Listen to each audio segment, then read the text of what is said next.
This is the Buzz Adams Morning Show podcast. Barstool Talk Daily. Except it's really early in the morning and no booze. For the most part.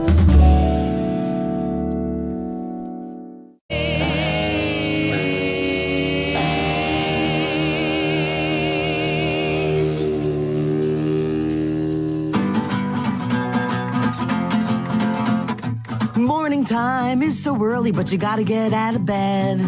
Brush your teeth till they're white and pearly, comb the hair that's on your head. Morning time is so early, a cup of coffee perks you up, and then if you're still feeling tired, pour yourself a second cup. This is my chorus, hope it doesn't bore us. If it does, then just ignore us. This is my chorus, hope it doesn't bore us. This ends my chorus, this ends my chorus. Broadcast ready. Activate now. The morning show that's live and local. And now, the moment you've all been waiting for. Here's your host, Buzz Adams, on 95.5 KLAQ. All right. Thank you so much. Good morning. Thank you for that. Appreciate it. Good morning, everybody, and welcome to our show. Welcome to our Tuesday show. And we've got a lot coming up, including comedian Chad Daniels, who has a special. We'll be talking to Chad Daniels, very funny comic, coming up around 7 o'clock this morning. Also, sometime after 7 o'clock, we'll let you know what the ghost song of the day is. Happy August, Joanna. August! Yes, and we have a great giveaway, an autographed guitar. It's the grand prize, and it is signed by Ghost's Tobias Forge. A Phantom guitar by Hagstrom. With the guitar and the case, it's a $2,000 value, plus add to that the value of the autograph. So a really nice prize that we have for August. Every day we're going to have a ghost song of the day, and during the morning show, right after 7, right after 8, we're going to tell you what hour to be listening, what the song's going to be. Joanna's even going to play a little bit of the ghost song of the day to help us along. So happy August to everybody. We'll let you know what the song of the day is coming up in about an hour. KLAQ invites you this Saturday to Silla Vista Mall. A couple of things are going on. It's the tax-free weekend in Texas. You don't pay taxes on school supplies, school clothing. They're really broad with what they consider school supplies. And a lot of the stores at the mall also have their own discounts, deep discounts in some cases. And also at Silla Vista Mall this Saturday, it's the annual Back to School Expo presented by Western Tech. KLAQ will be there. And call your high school mascots. GECU presents the Mascot Showcase. Make sure your school is represented. And I got a number you can call to sign up. 915-544-9550 during regular office hours. I think I recognize that number. 915-544-9550 to sign up. Join Drew Blue, GECU's award-winning mascot, on the stage. Okay, so they're letting other mascots in. I don't see what's to prevent us from showing up with the El Paso Sun mascot costume. We do have you know that what I mean? still, yeah. Well, they're going to try and say, oh, it's only for schools. I'm going to be like, yeah, there's GECU's Drew Blue. What's he doing here? Yeah, what's he doing here? Special thanks to our sponsors, YMCA sponsoring the main stage, Panova Dental stocking the prize tent, El Paso Electric for the scholarship giveaways. We have 4 $500 scholarships that are going to be given away. And Lawrence Productions for the stage show and the modeling. KLAQ or the KLAQ mobile app for the entire event schedule. It's the Back to School Expo this Saturday, Silla Vista Mall, brought to you by Western Tech. Hey, Nico, try and be on time tomorrow. No, I'm going to be there early. And I'm like, just be on time. No, I promise. Promise. I'm going to be there early. I am a early. Conversation? Yeah, this was a telephone conversation that I had last night. You're late to work. Who gives a I mean, technically, he gets here after 6:10. Sometimes. No. So this is Listen kind to me. of on time. I've been running late the past couple of days. You know how late I am? I'm only 25 minutes early, Nico. That is an extreme case of lateness. I know. I'm amazed 25 you've been minutes this early. late. Oh, my back is really giving me hell. Yeah. Somebody riding you real hard? No, I just have I don't know. Okay, so then we had that conversation, Joanna, last night. And then I get a call back. Okay? And then I get a call back while I'm in the middle of dinner. I'm eating. I have pasta in my mouth. Hold on. Don't you dare interrupt me. It's boring. No, it's not. It's boring. It's not boring. It is. No, it's not. No, it's not. No. Go on. Are you lonely? I did not. That was not me. Oh, yeah. Oh, do you not remember this? Because you might have been on your... He goes, are you alone? I go, yeah, I'm alone. What's up? You mean, like, are you by yourself? Or do you have, like, your cousin around? No, I didn't. Shut up. That's right. Shut Your up. cousin lives with This you. is not a lie. This is not a lie. I folks, swear. you're listening to fiction. Freaking Whatever's God, about to come guys! out. This is exactly the second call that came back. I don't know why you did this, and that's why I came in. And he goes, "So you're alone? Like completely alone? Like completely alone?" Jesus. And I go, "Yeah." And he's like, "So do you feel lonely sometimes?" I don't know because what. sometimes I feel know. lonely. And he's like, No. I swear. What you and your Did you ask Lunesta? him if he was No, lonely? of course. He goes, not. "Are you lonely? I'm lonely." Dude, I don't know where you're coming up with this fantasy stuff. That is insane. Why That did is you a- call me? You can't remember. I called things. you to ask you if you'd heard of comedian Mario Aguilar, who's performing at the Plaza. No, that and you was in said a you had- different call. I think Oh, you. Mario Aguilar is going to be. Oh my God. He choked on his own words. Wow. I've never actually knew that to happen in real life. I've got a lot of health issues this morning, guys. Your back is But hurting. yeah, I got a scratchy throat. I'm going to the doctor today. Are you But lonely? No, this is a made up. I don't know. You're so lonely. You must have had a dream in which this conversation took place. You know, I have more credibility than you, right? No. Because you take mind altering drugs at night. That not only They're not mind altering. that not only. Wait, do they make you do things and maybe forget the next day? Yeah, but I'm not. There you go. That doesn't There prove. I think that means something. That means your credibility is that shot. doesn't prove. It means you have no And you credibility shouldn't here. shame people for seeking pharmaceutical That's medication. fine. I'm not shaming you. I'm just saying you're doing stuff that you don't even know you're doing. Yeah, like wow. calling me up saying, "Are you lonely?" I'm so lonely sometimes. I don't know what this is that he's doing. A shtick or This something. isn't a shtick. This is the call you made to me last night. Buzz, it's okay to admit it. It's okay to be lonely. Sometimes people feel lonely. I'm And you know what? telling I was 100%. kind of feeling lonely No, when he called. Here's the thing. Here's the I thing. was a little lonely. I about kind of appreciated it. Anybody who takes Ambien or Lunesta or anything like that will tell you, yeah, you might forget what you did, but as soon as you hear it, you're like, oh, yeah, Nope. yeah, I get it. How many times have Joanna? How many times have we been like, "Did you do Z-Bay again?" He's like, "What do you mean?" And it's like And then suddenly, like a whole package a arrives. whole and he's package like, arrives It's been years since I've done Z-Bay. because you switched up prescriptions. No. I just found it was a hollow pursuit that brought no true happiness, just buying crap on eBay and Etsy. because ultimately you couldn't buy a partner online. Oh my God, what is wrong that with was you? deep. And We're getting onto the real business here this in morning, fact, you guys. and that's not even a true statement. You can. It's called Russian brides. Buzz is like, I've looked at it. There's a Russian bride and a Ukrainian bride and a Slovenian bride. All of them have sites. Right. So you can buy the a true companion. victims of the war are single white American men.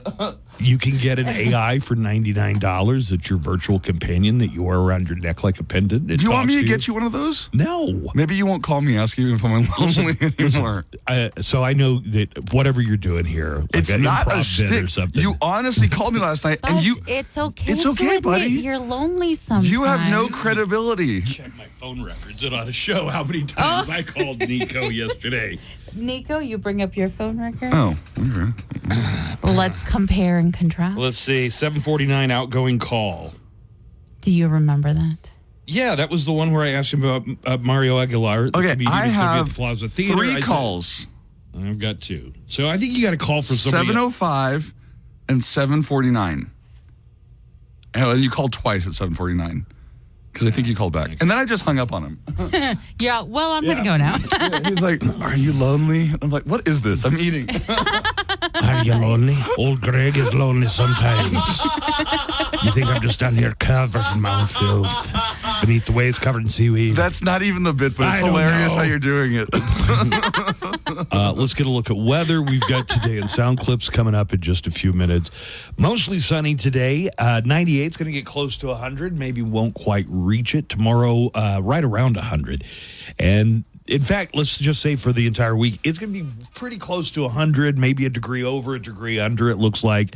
Rain, not until Thursday, and then that's just a smattering in the evening, possibly on Thursday. Otherwise, it's going to be mostly sunny and highs up around 100. That's going to hold through the weekend. El Paso weather, the Golfers Forecast, brought to you by Painted Dunes Desert Golf Course. You can set up all your tee times and reservations online at painteddunes.com. That's painteddunes.com, or call them at the Pro Shop, 915-821-2122 for Painted Dunes Desert Golf Course. The Daily Calendar. Some of you nerds know what August 6th is. It's Sailor Moon Day for the super popular manga and anime series. Short skirts and a talking cat. Instant classic. Today is National Root Beer Float Day and Farm Worker Appreciation Day. You know Old MacDonald? He had a farm. Give him an oink oink for me. And it's National Fresh Breath Day. Ugh, I'll see what I can do about that. And that's your Daily Calendar. 95.5 KLAQ. HSA and book an appointment for your free fitting at goodfeet.com or just stop in. Walk-ins are welcome. El Paso's own live and local. The Buzz Adams Morning Show. 95.5 KLAQ.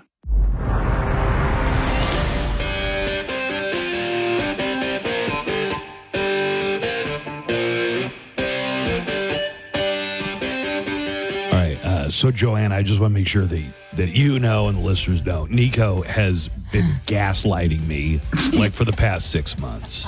What are you talking for about? 6 months? What do you mean? He's been taking like one article of silverware. I have been doing that. Okay. So, I had been doing that. To make me think I'm going crazy. That is gaslighting. That could be considered. You're not asking me, are you taking my silverware and me going, no. You agree you're a gaslighter. I don't know what happened. Your microphone stopped working. That's so weird. God, it just cut out. What the hell, man?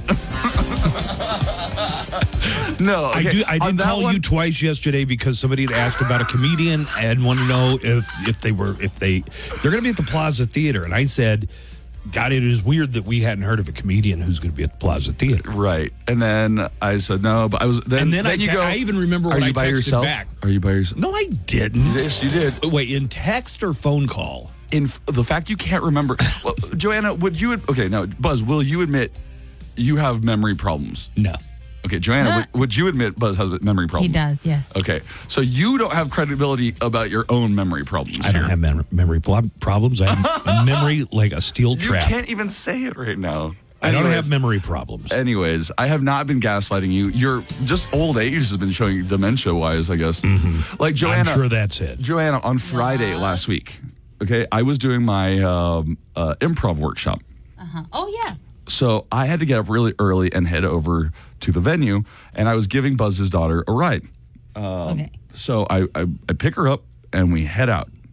And then I get a text from Buzz around noon saying, you bastard, you bastard. Oh, my God, Buzz. Wow. And I don't think he's paraphrasing. I don't. That doesn't sound like it's something worse. If you MF her, and you called me an MFer on my phone. I do have the recording of that. Buzz Adams. Edit it up. Well, okay, so he comes over and there were I didn't 5 beers in my fridge. So he's like, wow, why did you take all my beers? He didn't take all of them. He left one thinking, he won't notice Joanna, if I leave one. I didn't do any of that. Joanna, I didn't have time. I didn't have time because I had to take it. He's gaslighting. I'm with his daughter. I have to take her. I didn't even have time to go inside the house. She's waiting for me there because I'm running. So I pick her up, I leave, and I go, look at what your dad's telling me I did. And she's like, my dad's crazy. Like, he thinks I had time to go in his house, take almost all the beers except one, go back into the car with his daughter. I know your moves, dude. So what he'll come in at all. is he'll come in and he'll just like load up. He'll take all the beer he can carry. I won't, Buzz. Dude, Joanna, isn't that kind of concerning, though? Just it's little? concerning that I'm that protective over beer. I used to not care. It is a little concerning that you are that upset over how many beers? 5, and he left I one, didn't so do a any of six-pack. that, though. A 6-pack. Joanna, I didn't do that, though. See, but now that you know he's been stealing my silverware just to make me feel like I'm going crazy, Well, this doesn't But seem Nico so hard to is believe, really does good it? to me admitting, I took Buzz's beers. If he's saying he didn't do it. I did not. I have, no reason to take your beers now because I make more money than I did when I was taking his beers. I know. You've hit the pinnacle. You can afford beer money. Buzz. Yeah, but Be nice. You know what I'm going to do? Because he so doesn't it drink says- liquor, it I'm says- switching to whiskey. It says- because he doesn't drink that. He won't steal it. I'm not stealing your There's beer, buddy. solution, see? Joanna, okay, can we address the real problem? How paranoid and crazy he's getting. I know. I didn't do that. I didn't go into your house. I didn't go anywhere near your stuff. Stop Cuckoo's it. nest, cuckoo's Stop nest. playing that. And now, today's sound clips.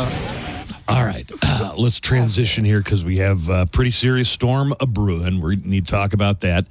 Hurricane Debbie is what we're talking about. Not Deborah. It seems like you'd give it more gravitas if it were Hurricane Deborah. Deborah. Well, Deborah sounds. Debbie's coming.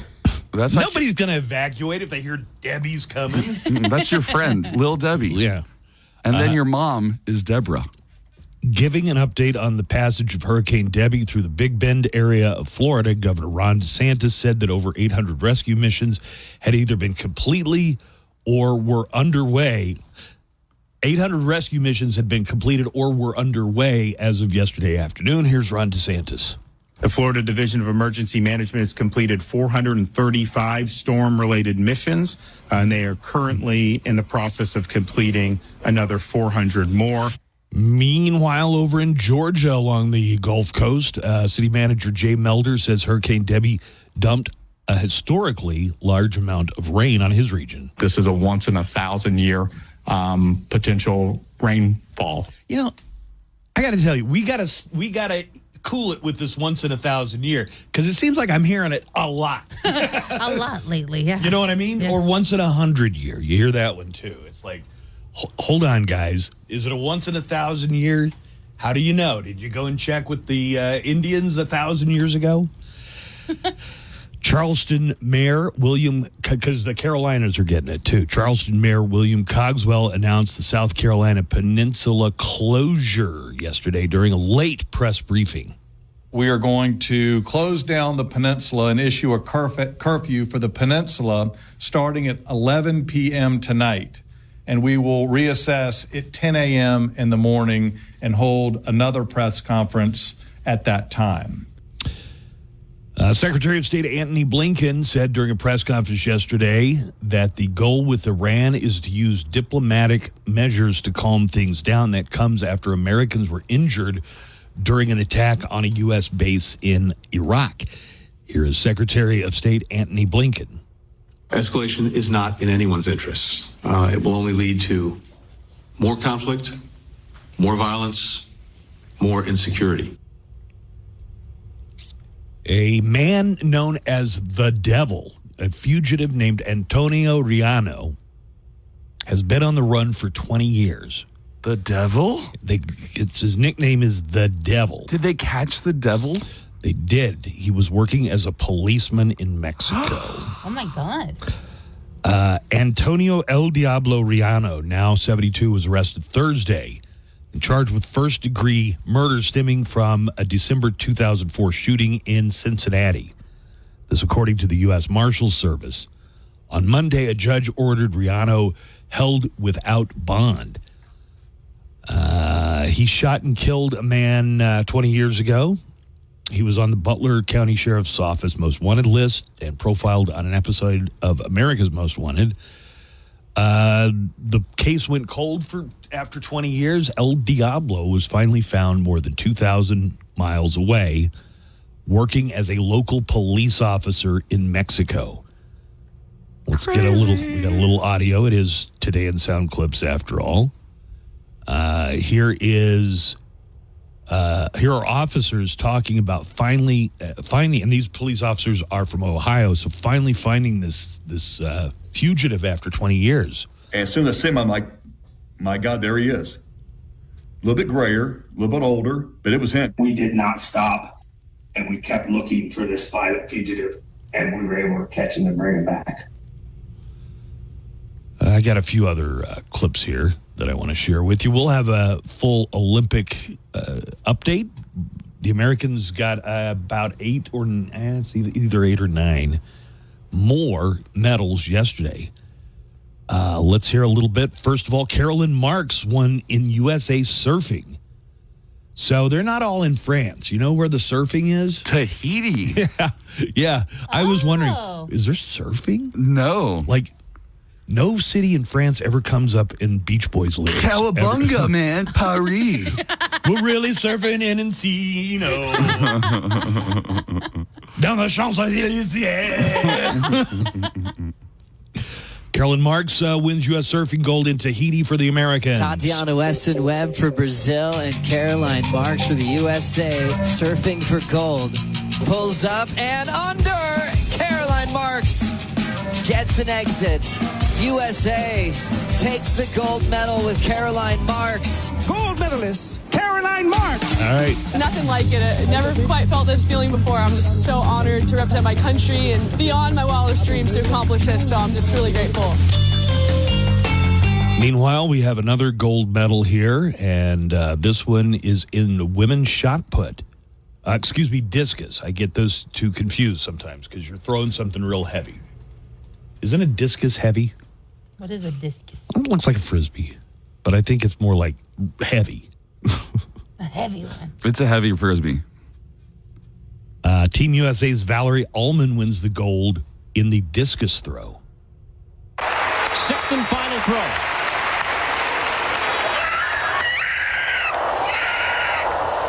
Is that a woman? And another big one for Val. She is a two-time Olympic champion in the discus.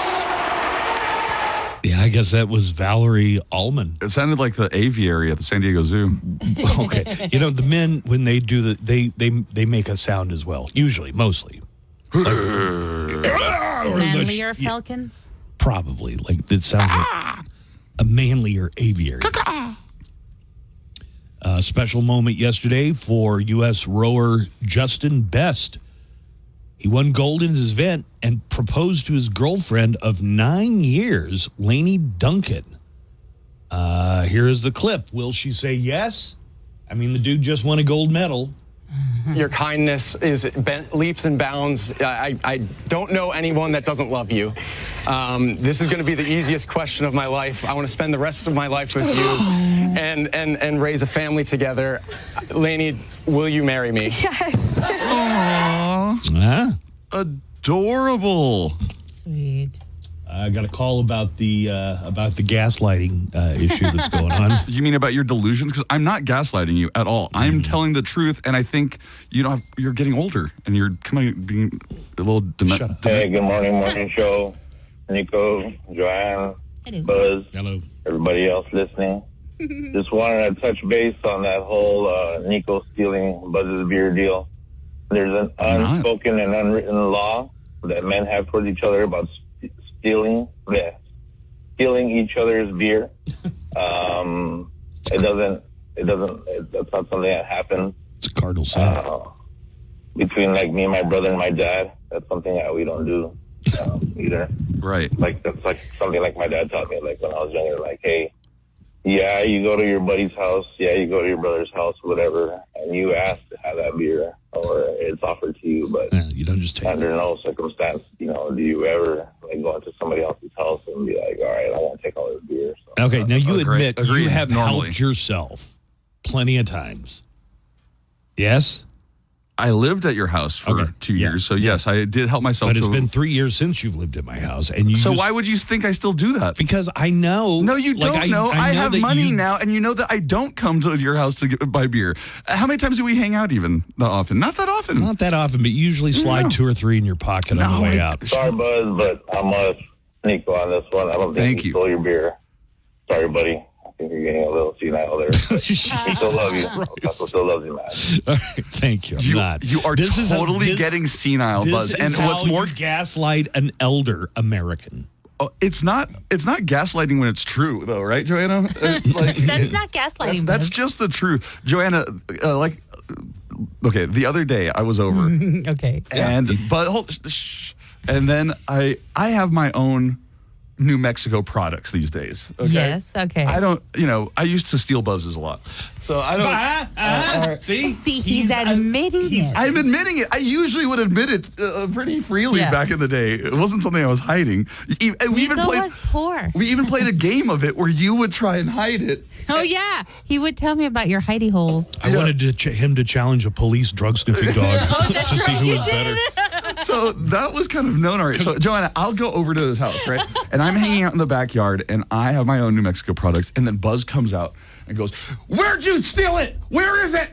And I go, "What are you talking about?" And he goes, "The super special thing I have." And I'm like, "What the hell are you talking about?" No, I didn't. I have my own. Buzz, why did you immediately accuse Nico? Because he just said. Because he has a long history of it? Yeah, because he has a long history in the past, of doing that. I have my own stuff but now. If he has his own stuff what would make you think that I even would... Look, I called George Jimenez last night, and I remember that phone call fine. So George, what time did you call him at? Actually, I think he had called probably around 8. Let me see your right before bed. I don't believe you. Okay, listen. Anyway, George is coming in later. They're doing a show on Saturday. Oh, with Kid Reed, right? Yeah, Chris Kid Reed from Kid and Play. Oh, cool. He was going to come out earlier, but I guess him and Play do a podcast together now. Oh, that's cool. But he's going to be in town Friday, so Kid from Kid and Play will be here. But look, I talked to George. I remember that conversation. He's not trying to gaslight. I'm not trying either. You literally called me last night and said, "Are you lonely?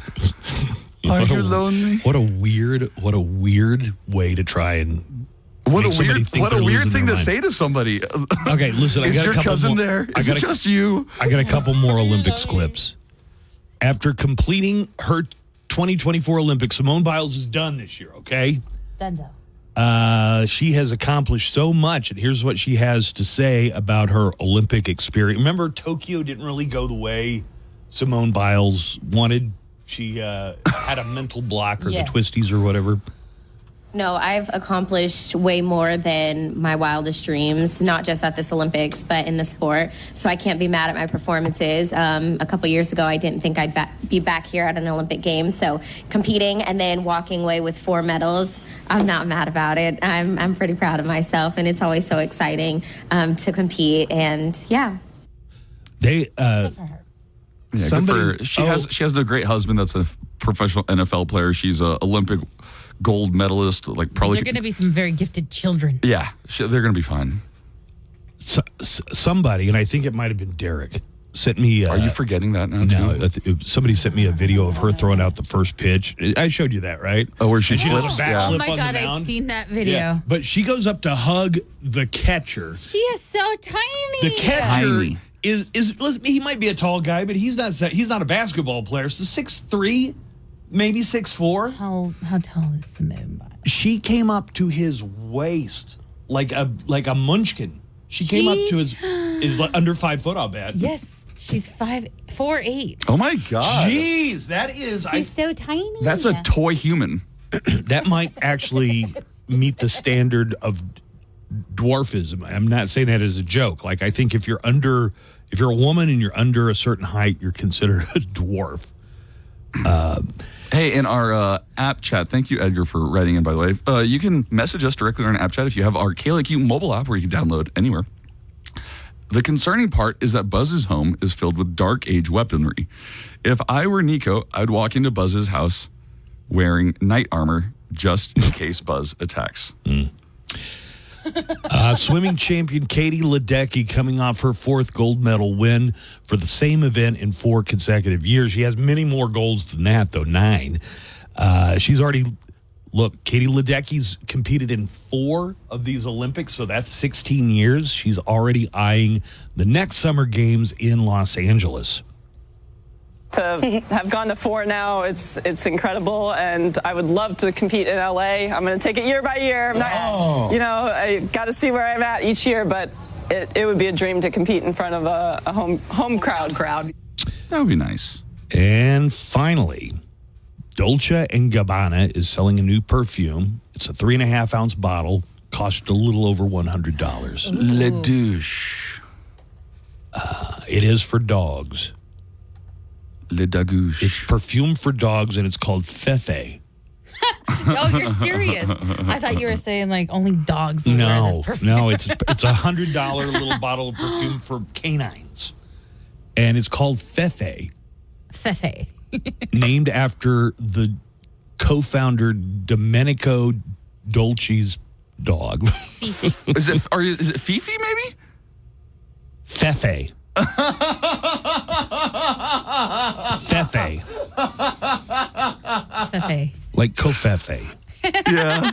I am delicate, authentic, charismatic, sensitive, enigmatic. Because I'm not just a dog. I'm Fefe. Fefe, the new alcohol-free fragrance mist for dogs by Dolce & Gabbana. Fefe. They got Snoop Dogg promoting it, and Bow Wow. Not so far, just the dog. So a little over $100. Got a stinky dog. I bet you could get him smelling really fancy. With Fefe. Tired of wasting money on noble causes?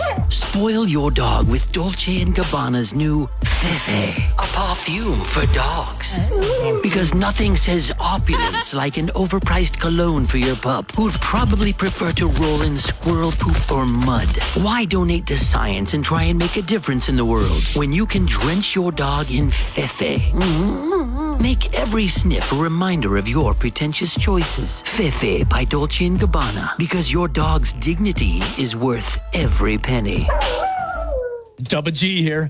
Coming up after the Buzz Adams Morning Show at 10, featured double shots throughout the day. Are washing with monthly rates available. Mention this ad and receive 15% off. Visit sanitize915.com for more info. The Buzz Adams Morning Show, Monday through Friday, 5 to 10.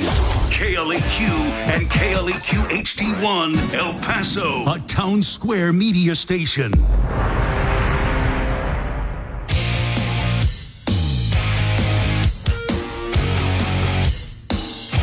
Comedian Chad Daniels has a special out. It came out just a couple of weeks ago called Empty Nester on Netflix, a 1-hour special. And you saw this name of potential guest come over, and you said, I'm a big fan of Chad Daniels. I am a big fan of Chad Daniels. I checked him out, and he's pretty funny. He's hilarious. His comedy special is called Empty Nester. This is his third, I believe. Or comedy special? His comedy... he has several albums that had come out before that had charted on the Billboard comedy charts. But yeah, he's been around for a while, and he's a great comedian. Let me give the phone numbers. First of all, the studio line, if you want to call in and talk to us directly. If you got a lot to say, maybe think about that. Call in the studio line. That number is 915-910-4995, 915-910-4995. Now, I'm going to give out the neckline number. That is our recorded number, and you can call anytime you like, 24 hours a day, 7 days a week. I'm going to give the number, but then I want to go over just a few helpful, not rules. I'm not a big rules guy, but just some helpful tips for everybody, okay? Mm-hmm. The neckline number is 844-805-NECK. That's 844-805-6325. Number one, pick the phone up. Sometimes we don't get good audio, and many times that has to do with being on a speakerphone. It does. So, pick the phone up. I know nobody has a landline anymore. What's that? Try to keep your phone messages to, somewhere under a minute, if possible. I mean, really. And by the way, and I've noticed people have done this, like they talk for a minute and then they're like, all right, my minute's up. Hold on, I'll call right back. You know what I mean? Mm-hmm. And then they leave consecutive. No, and it kind of get everything you want to say into a minute. What else, Nico? Don't be on your speakerphone. Yeah, said that one. Yeah, that's about it. Keep it to under a minute. Yeah, everything. Don't use any cuss words. I No just have to cuss go back words. and beep those. And if it gets to be too much of a hassle, I just won't play the call. That's why don't curse. I guess just keep in mind that it's For the radio. It's going to be for the radio. It's not just something that we hear. So if you sound mumbly, If you want to be on the air, if you sound mumbly, or if you take low, these or- pauses, Right. or, come on. Kind of get things together. Call in. Tighten it up a little. Tighten it up. That's right. Be a pro. Thank you, Joanna. That's a new girl thing. Tighten it up. Tighten up, guys. Hey, good morning, guys. I got, you know what? I was just listening to one of my favorite podcasts called Science Versus. Oh, I love Science Versus. Ooh. I love Science Versus. What is science versing? It's a science podcast, and it's hosted by this Australian lady who has the cutest accent. Her name is Wendy Zuckerman.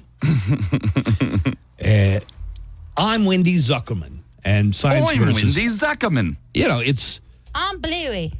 And he just did a small podcast on almost that's relevant to that athlete that's related, that's from the Algiers that had the strong punch. So I'm going to put it on the app chat and see what you guys take a listen at it and see what you guys think. All right, bye. It's science-based stuff. If she's talking about whatever the issue is, she talks to experts.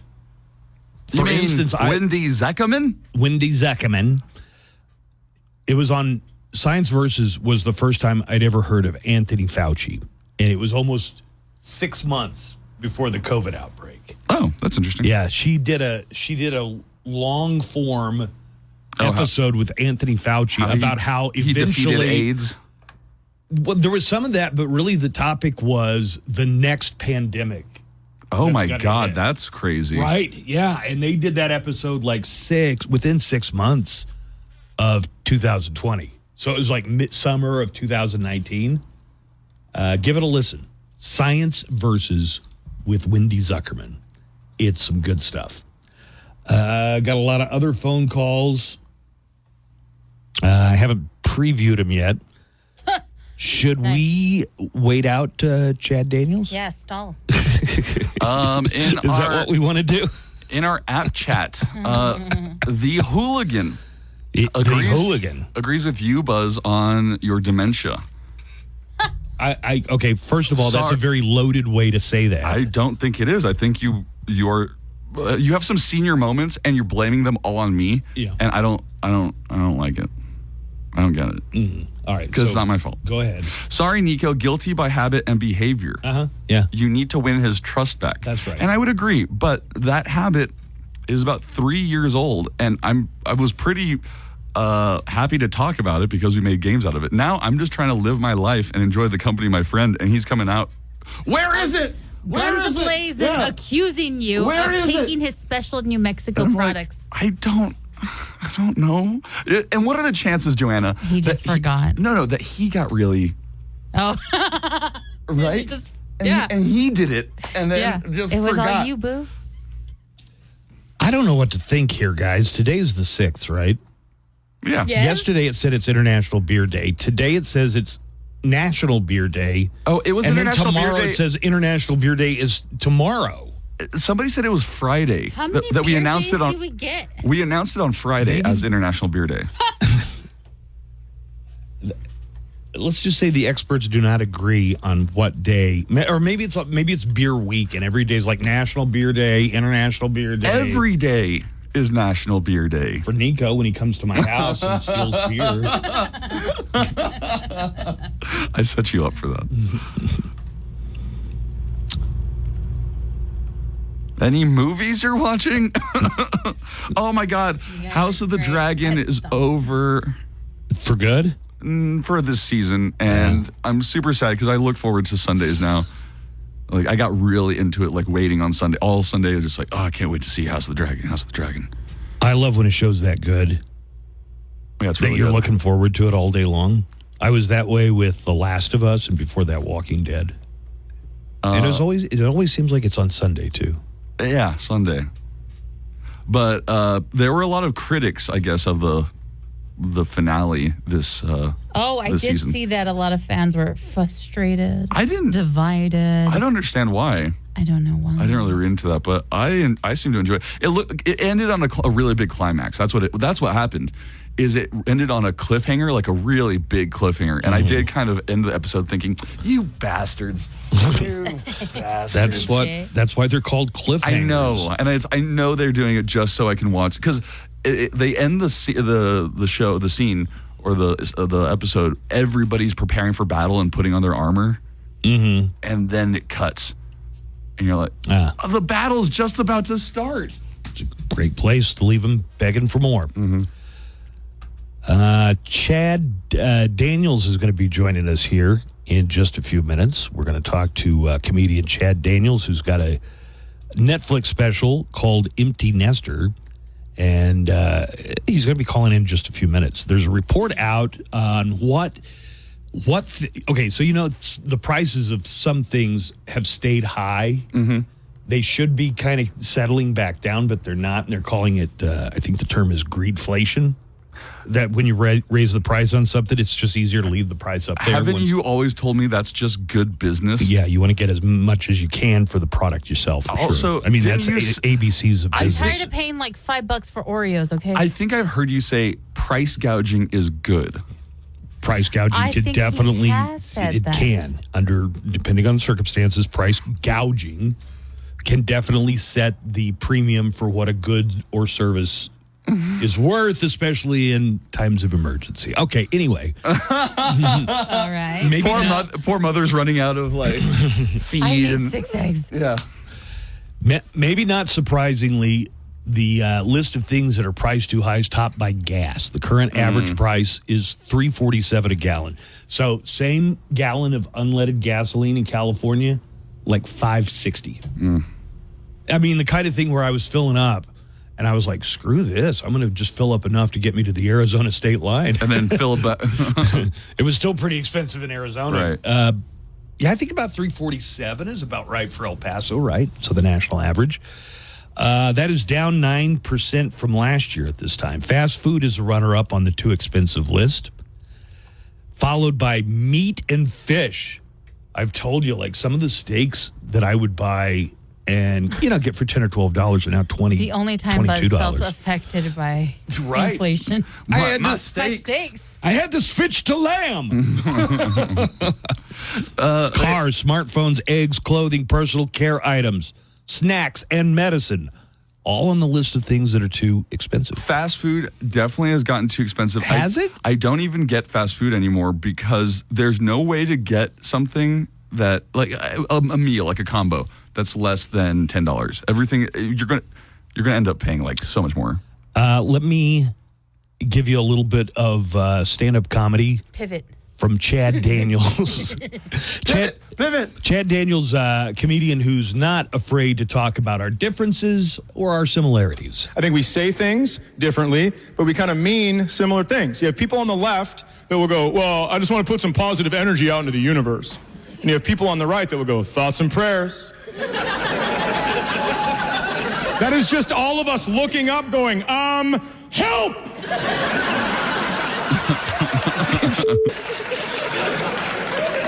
Both sides love 3-word phrases. We know that. The left loves 3-word phrases. Defund the police. Less guns now. Save the turtles. And the far left holds all of those in the same regard. And that is crazy to me. You can't do that. That is not how you fix shit. You bring one thing, check it off the list. You can't bring all your stuff and go, can you help me fix all my stuff at the same time? That's not going to work.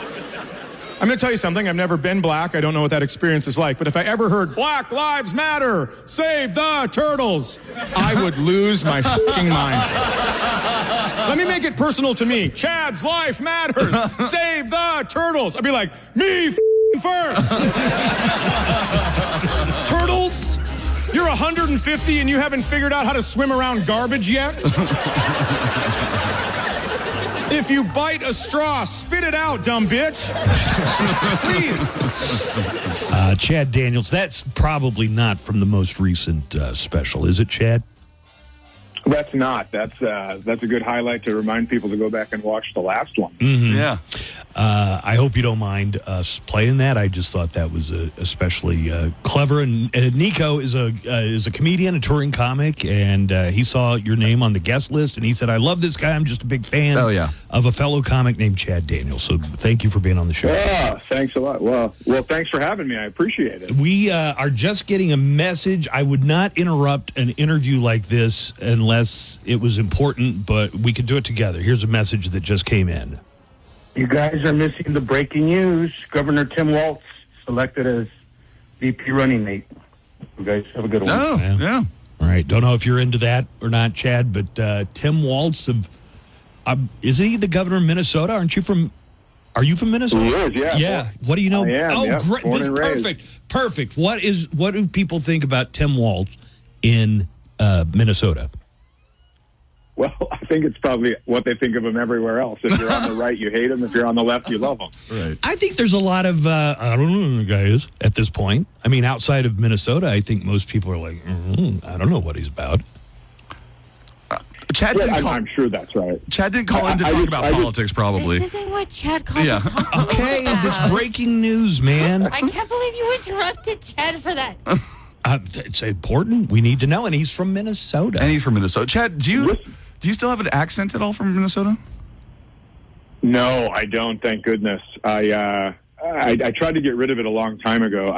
It's interesting because anytime I go to the real deep South, and you hear people that they speak real slowly and stuff like that, and they go, "Well, we can't get rid of it. This is how my mama talked." It's like, yeah, but there are people on the TV. That's how I lost mine. So you can just talk like them. Yeah, I think it was called Indiana Broadcast Voice. It was like you want to sound like you're a broadcaster from Indiana. That's the accent you want to have. So think David Letterman. Has the perfect mid-American accent.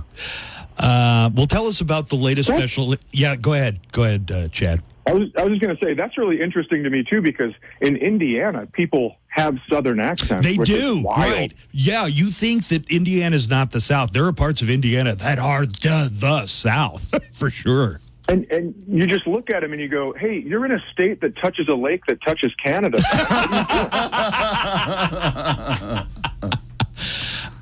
Empty nester. I'm guessing you're probably an elder millennial. Would that be about right, Chad? I'll just tell you I'm 49 because that sounded like a riddle. I don't know how to answer that. Well, I mean, growing up, did you think of yourself as Gen X? Have you ever heard that term before? Yeah. I think Gen X is what I am. You're right on the. You're a tweener kind of. You're like right on the cusp. Yeah, I saw a meme that made me laugh so hard, and this is how I knew I was Gen X, because it was. The question was, do you think I'm fat, right? And it was, the answers were from all the generations. And it was boomers would say, yeah, you could probably lose a couple pounds.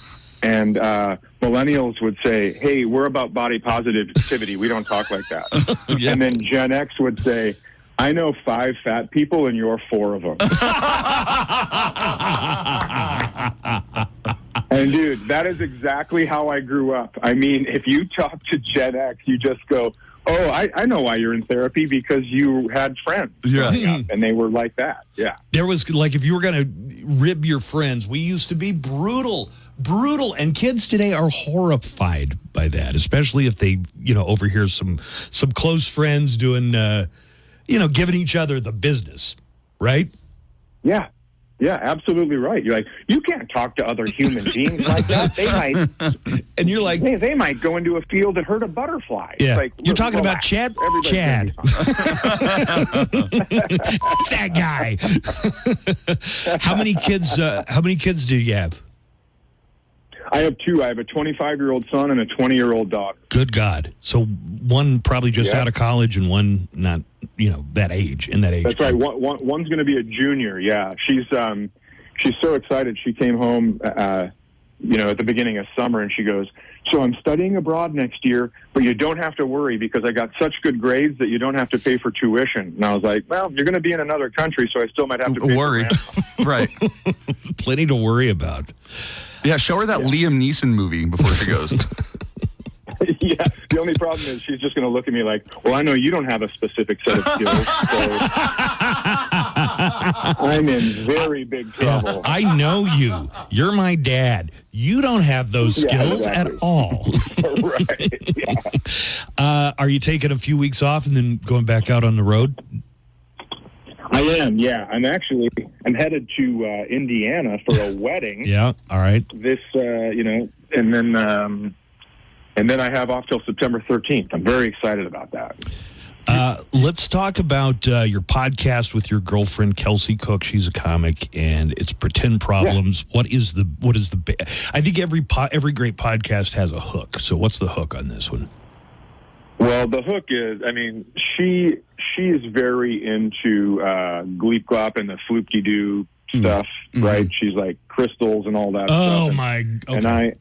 And I am not. I am not into any of that stuff. Do you ever just tell her you're wasting your money on this nonsense? Yeah, she'll say like, oh, this crystal puts you in a good mood. And then I'll just put it in my pocket and yell at her and be like, nah, it's not working. Okay, so I had a friend who was a girl, not a girlfriend, but a friend who was a girl, who came over and she had a bunch of, like a stick or a tiny little bush in her hand. I'm like, what are you doing? She lights the end of it on fire, and she goes, I'm smudging your house to get rid of the bad energy. Do you know what that is? Oh, yeah, the little sage stick or whatever it's Yeah, called. does your girlfriend do that? No, she hasn't, but my sister's on the same level, and she got that for me for Christmas one year. A smudge. And so the next year, I just crumpled up a bunch of leaves and wrapped it and said, here's yours. What other kind of arguments and problems do you talk about on your podcast with your girlfriend, Chad? Well, it's mostly we take listener questions. And so we love doing that kind of stuff. I thought I was going to hate it, but it's very fun to give people the wrong advice and see how their lives turn out. But she is super good at it. So we talk about our relationship, and then the last half of the podcast, we take their questions and just try to figure it out. Try to make it a little lighter, but there are some heavy questions. Which the first time I got one of those, I just sat in silence. I did not want to touch it because I don't want to give people the wrong advice. Oh yeah. Oh, like it was a serious. It wasn't a funny. Funny question. It was something serious, right? Right. Yeah. The question was: I've been with my wife for 10 years. We've been married for 8. We have 2 kids, and we don't talk anymore when the kids go to bed. What should we do? And I was like, oh my God. See you later. I'm out of this one. Right. You have to look at your girlfriend and be like, how would we handle this situation? Just keep your eyes ahead of you and power through it. Get through it. Wait till the kids are out of the house. In the silence of night, I would work on a time machine. That's what I would do. Down puttering in the basement. Hey, Chad. Yeah, exactly. I'm kind of wondering, as a comic, what's it like dating another comic and working with another comic? It's actually pretty great. I thought it was going to be tough at first, but we're not competitive at all, and that helps. We have very different outlooks on comedy and different goals. And so, like we were playing tennis on one Tuesday afternoon, and I just go, "Oh, this is pretty great. Everyone else is at work." I mean, so having the same schedule is fantastic. And then when we go on the road, we're just like we go to work at the same time, come back at the same time, and then we're there all week. So do you guys tour together all the time? Do you come as kind of like a package deal when you go out on the road? No, we don't ever tour together. We've done one show together, and it was we didn't want to burn our act, so we just called it Notebook Rebuttal. So what would happen is she would go on stage and tell a joke about me, and then I would finally have a chance to tell my side of the story. That's a great premise. And then vice versa. It was really, really fun. I knew a comedy couple. Flips? Are you talking about Flip? No. Oh, Flip okay. Schultz? Yeah. No.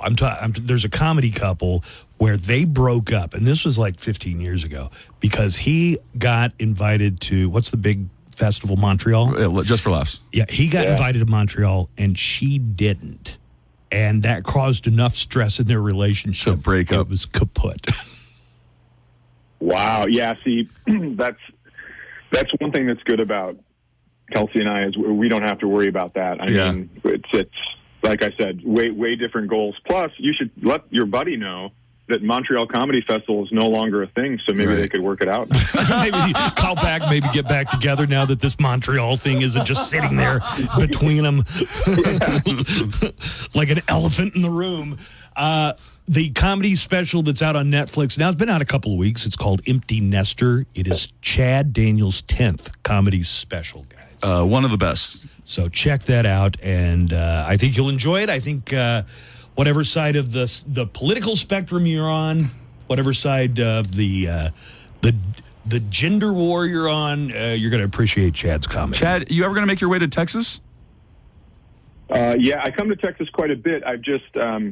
I've been to El Paso, but it hasn't been a normal stop. But I'm definitely interested in finding out if there's places to go. Yeah, absolutely. We'd love to see you. Yeah, we'd love to see you down when there. I was down there, I had a blast. Yeah. Okay. Cool. Yeah. What'd you do? If you don't mind my asking. What's the main club that was down there for a long time? El Paso Comic Strip. Comic Strip. Bart Reed's Comic Strip. Yes, Comic Strip. That's right. Yeah, Comic Strip. Yeah. Okay. Well, thank you, Chad. For hopefully we'll see you again soon. But check out Empty Nester. It's the most recent 1 hour Netflix stand-up comedy special from Chad Daniels. Thank you, Chad, for being on with us today. Oh, thanks a ton. Appreciate it, you guys. I really had a good time, and thanks for getting the word out. Say hi to Kelsey for us. Absolutely. Okay. All right. Bye-bye. Music news, concert updates, song and album factoids, and of course, nothing but El Paso's best rock. Come and see me at Vida's 901 North Mesa across from Walgreens, or visit vida-cbd.com. Oh, guess who this is? Buzz Adams and the KLAQ Morning Show. You must be the greatest radio show host ever. Buzz is back.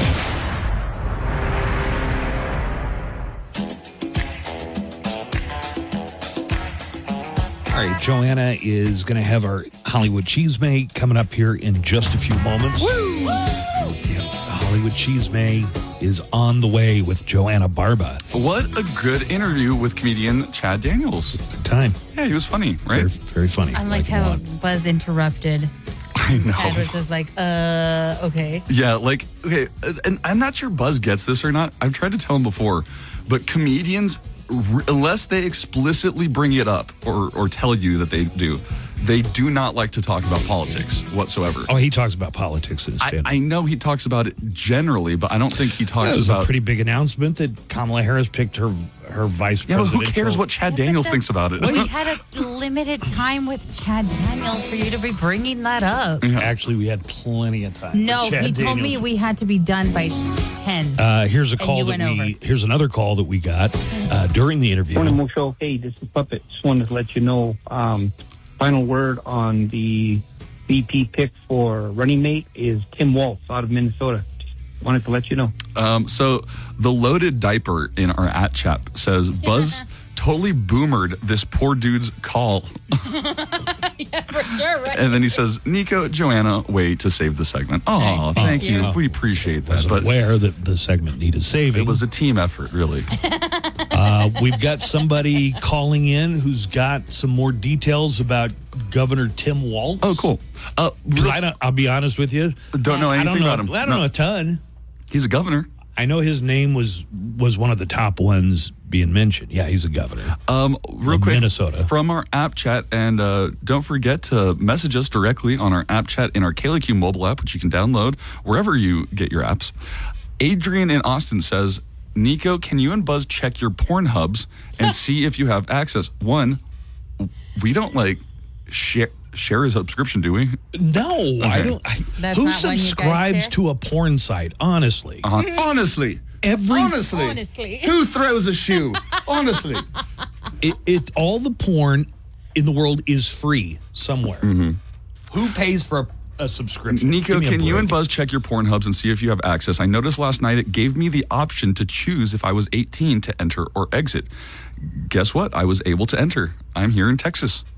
And you didn't have to sign up with your name or anything? I You guess have to show kind of what the deal is. identification. I am trying to access it on my phone right now. Thank you for doing the dirty work for us. The human's work.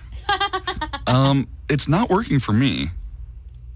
There is no way to enter. We got parental blocks on our computers, so I can't do it. Yeah, ever since Buzz played a bunch of Pornhub on his computer. Well, we did have porn stars over. Right, it was research.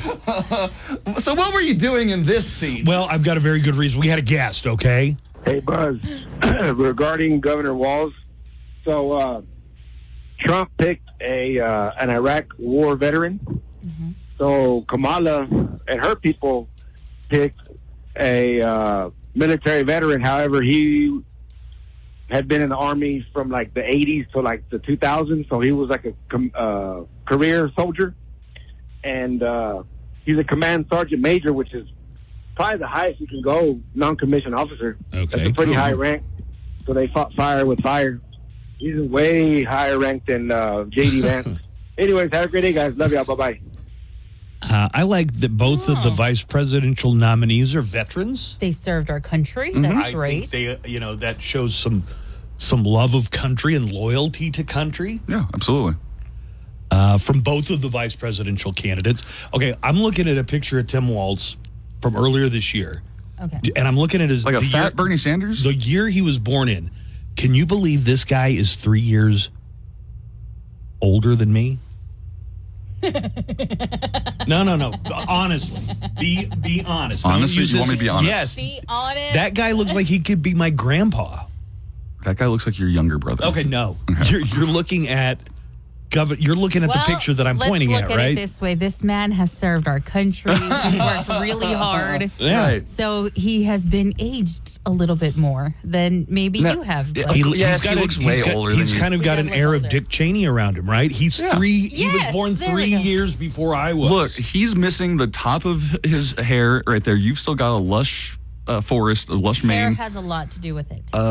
You still have color in your hair, but I guess that's because you dye it every week. Absolutely not. Full head of hair without any coloring. How long does a can of Sun-In go last you? Dude, I don't have any Sun-In. I'm trying to tell you. Mm-hmm. And besides, that would just, even if that just lightens your hair. Yeah, that doesn't dye it like it's whiter. Don't imply that I'm graying. No, well, I mean, you're not graying. Where? In your face? In my beard. Yeah. So you're graying. Okay. Anyway, I'm just saying this guy looks a lot older than me. Yes, he could be my dad. Yes, he could But be he's your dad. 3 years older than me. Amazing for your age, Buzz. Amazing for your age. Finally. You look really good for your The age. real thing he wanted you to say. Got another call, and then there's a really crazy case out of the El Paso jail, and a jailer that was smuggling drugs in a really you were telling me a little bit about that. Unbelievable way. Oh my. Real quick, so on the vice presidential pick, I think it's interesting that Kamala Harris went with. She could have gone with Pete Buttigieg, somebody younger than her, or even around her own age. I think she likes the idea of having a senior statesman, older, figure on the ticket with her. Would you dare say an older white male? Huh. I mean, that's a certain balance to the ticket. In fact, as opposed to a younger white male, plenty of Americans don't. This dude is only 1 year older than Kamala. God, wow, he does look way older. He looks like this man served our country. Yeah, he's worked great. really hard. I take it back. It's not because you look good. It's because he looks terrible. He looks terrible for his age. Yeah. Yeah, you want to balance the ticket a little bit. How do you think it's going to shake it up at all? It's going to move the needle? What are you thinking? Nah, I think this is a safety outlet pass. This is just like a check. Mm-hmm. I don't know. I want to see how he is on the stump. I guess I've heard some people say that he's very good public speaker. He's has a way of winning crowds over. But be honest with you, I don't know a ton about Minnesota Governor Tim Walz. Hey, good morning, guys. Hey, Nico, dude, you're just as bad as Buzz when it comes to spoilers, man. Last week, Deadpool, Wolverine, and now House of the Dragon. I mean, yeah, a couple of us haven't seen the season finale of House of the Dragon. Come on, man. I'll call you Buzz Jr. from now on. And Buzz, just want to let you know, they have shown previews of the next season of The Last of Us. For you and those who have not played the video game, the sequel to The Last of Us Part 2, trust me, you guys are not going to be ready. You guys are not going to handle this season pretty well.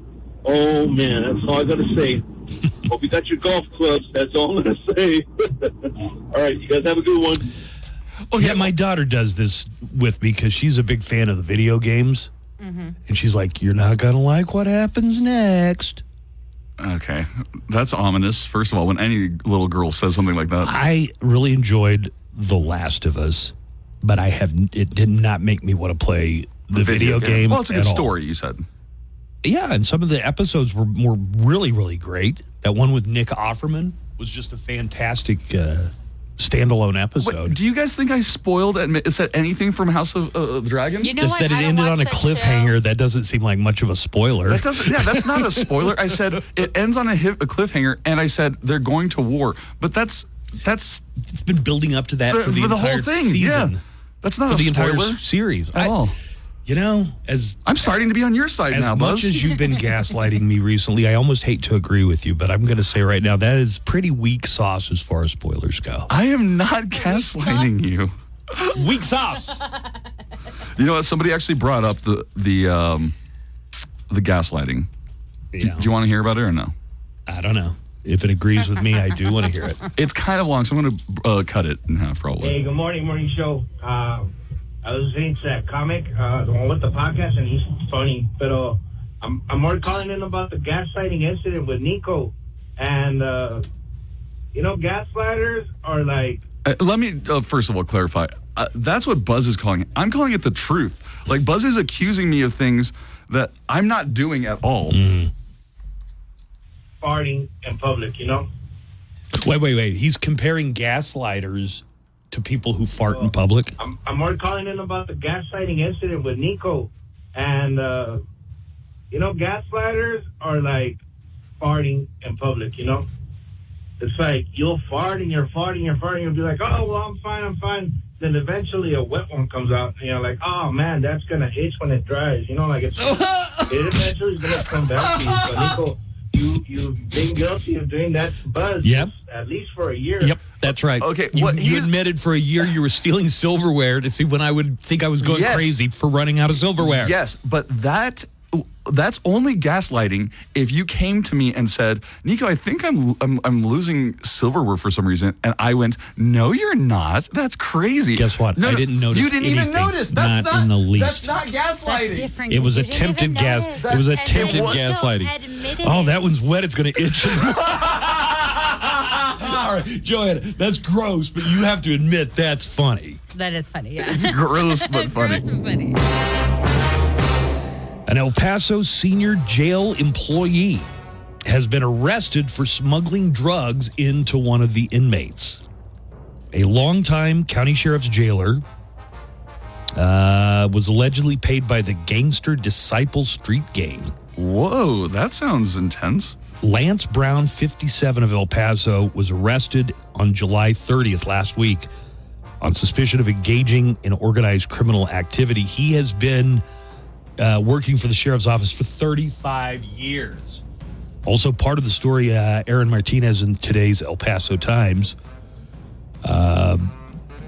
57-year-old Brown had said it would be his last time smuggling drugs to an inmate because it was getting too dangerous. Well, guess what? They caught him on the last what time. He said was going to be his last time.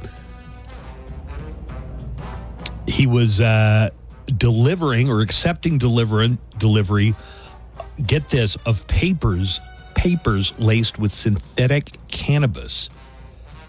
Okay, so it's a little complicated. So the inmate's sister would give the papers that were infused with synthetic cannabis to another person who'd give it to another person and deliver it to the jail annex.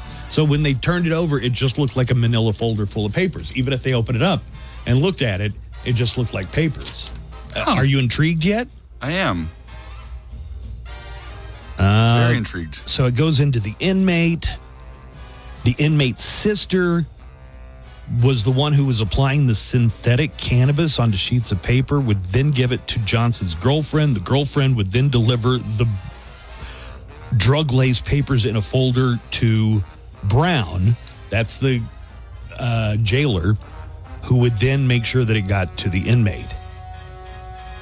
Oh, man, there's a lot more to this. They were monitoring, so they were suspicious, and they were watching this inmate, and they started monitoring their phone calls, and eventually a canine officer and his drug-sniffing dog, Walter. I don't know why they included the name of the dog, but Walter. He's an important member of the team. He arrived. They were investigating what was going on. The drug-sniffing dog alerted to detectives that this guy, Brown, this 35-year-old jail veteran, had drugs on him. And that's when they discovered the papers. Had you ever heard of that? No. And what would you do with them afterwards? Like you would roll? Okay, so you would make cigarettes out of them? You could make cigarette. You could smoke them. Or lick them. I guess you could lick them. It also says that the inmate, Anthony Johnson, would also sell them to other inmates. Yeah. So I guess on the inside, if you can get... so we're talking about... Are we just talking about weed here? Yeah, that doesn't sound that bad. Actually, honestly, this doesn't sound that... Yeah, but... Once you start with that, I guess... Yeah, you're not supposed to be smuggling any kind of contraband Right. into a jail. I feel bad for that old man, though, getting busted the 57-year-old guy? over papers. It's like, well, they were laced with something. Yeah, so I thought that was a pretty crazy story. Here we go. Sorry. It's time for our Hollywood Cheesemate with Joanna Barba. It's the Hollywood Cheesemate. It's the Hollywood Cheesemate. Joanna, tell us more. Good morning, Joanna. And a good morning to you, too. In a heartfelt moment between rock legends, Queen guitarist Brian May penned a tribute to Aerosmith following their recent retirement from touring due to Steven Tyler's vocal injury. May wrote passionately about his fellow hard rock heroes, revealing that the news of their retirement brought him to tears. Aww. The guitarist took to Instagram to share the following, saying, quote, Aerosmith have been a huge part of my life as they have been for millions of other rock fans. Steve Tyler stands as one of the greatest vocalists and frontmen of all time. Yeah, and it's heartbreaking that his extraordinary voice has been so damaged. We send all our love and prayers for your recovery, Steve. Is that what it is? His voice is messed up? Yes. The way that he sings has to just be doing damage every time. And he does it every night. He's been doing it for 50 years. Yeah. So, yeah, it's going to take a toll. I mean, to sing like that? I mean, think about it. Dude looks like a lady. That's exactly how he sounds, yeah. Aerosmith announced the unfortunate news that they were retiring from the road this past Friday. Warner Brothers, Roblox, and Fandango have teamed up to launch a virtual box office for Tim Burton's upcoming Beetlejuice sequel. Starting Monday, Roblox users in the U.S. aged 13 and up can buy actual movie tickets for Beetlejuice crazy. through the game's Escape the Afterlife experience. Isn't that crazy? That is insane. What's crazy about it? They're selling tickets online. But you're buying them through this game. But you're going to like a virtual world basically, and then you're pretending to go to a movie theater. Walk up and 2, please. In the game, players. I can top that. I'll probably do that in real life. Joanna will tell you if we're going to go to a movie, I drive to the theater. Yes. Buy the get the tickets in my hand. Nico, he had to buy the tickets through like one of those kiosks they have there. And he did not know how to use it. There was nobody there. That's the same thing as using your phone. And I was like, you could have just bought these on your phone earlier. And now here we are yelling at this machine. Kiosk. Yeah, neither one of us could really figure it out. We couldn't figure it out. That's hilarious. I think we finally... Did we finally get it figured out, or did they tell us, come in here and we'll just do it in here with the human? Yes, but remember there was like a lady behind us, and she did not like it. She had to call somebody. I don't, but we managed to navigate. It took us a while, kiosk. but we managed it. Oh, good for us. Well, in the game, players will explore spooky worlds inspired by the original and the new movie. Warner Brothers executive Cameron Curtis said that they're always looking for ways to engage audiences in new and exciting ways, and they took this opportunity to team up with the game. Michael Keaton returns as Beetlejuice, joined by stars like Winona Ryder, Catherine O'Hara, Jenna Ortega, and Willem Dafoe. The movie hits theaters on September 6th, and Roblox ticket buyers get exclusive Avatar items. Oh, boy. Nothing comes... Can't wait to see what the popcorn bucket for this one's going to look like. Right? Sandworm. Yes. Like a Beetlejuice sandworm Yes. now. Mm-hmm. Can you bang it? Cool. That's the only question The people only have. question that matters. Nothing comes between her and her Calvins except for the highest bidder.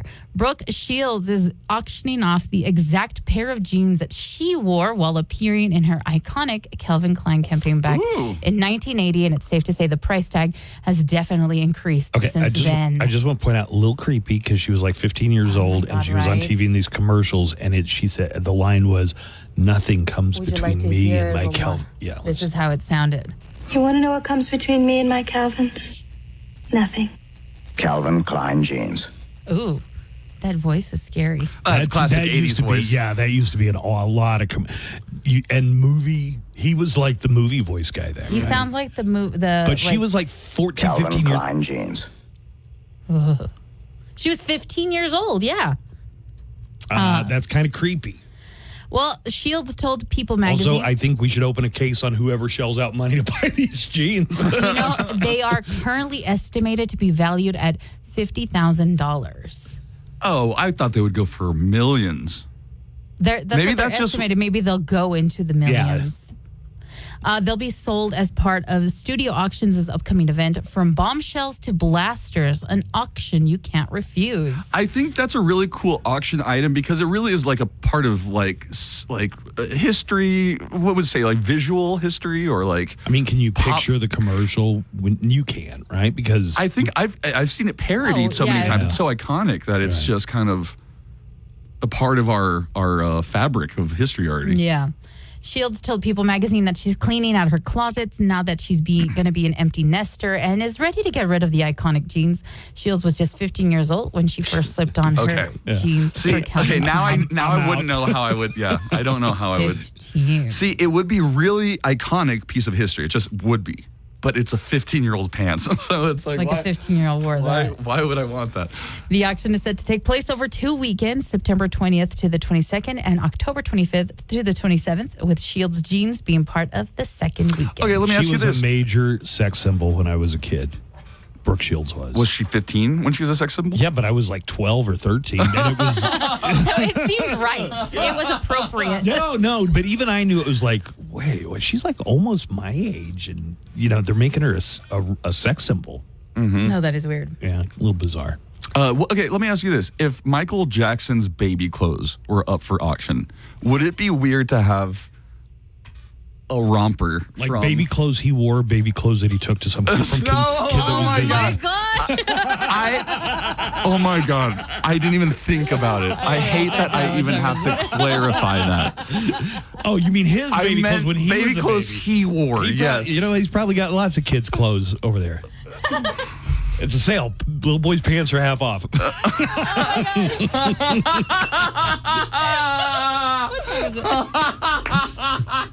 Don't write that one down as a... Yeah, that's not a recycler. I don't know what I think it is. Unless you can top that later on. Ed Sheeran, no stranger to thinking out loud, recently shared an Instagram post of him playing Pokemon on a massive LED I saw screen that. in one of the stadium hosts to his ongoing tour in Europe. So, have you seen it yet, Joanna? Yeah, Okay. the one I'm talking about? Yeah. Yes. It's really cool. Sorry, go on. Well, he made a confession while he was playing the Pokemon game. If I wasn't a musician, I'd be a virgin.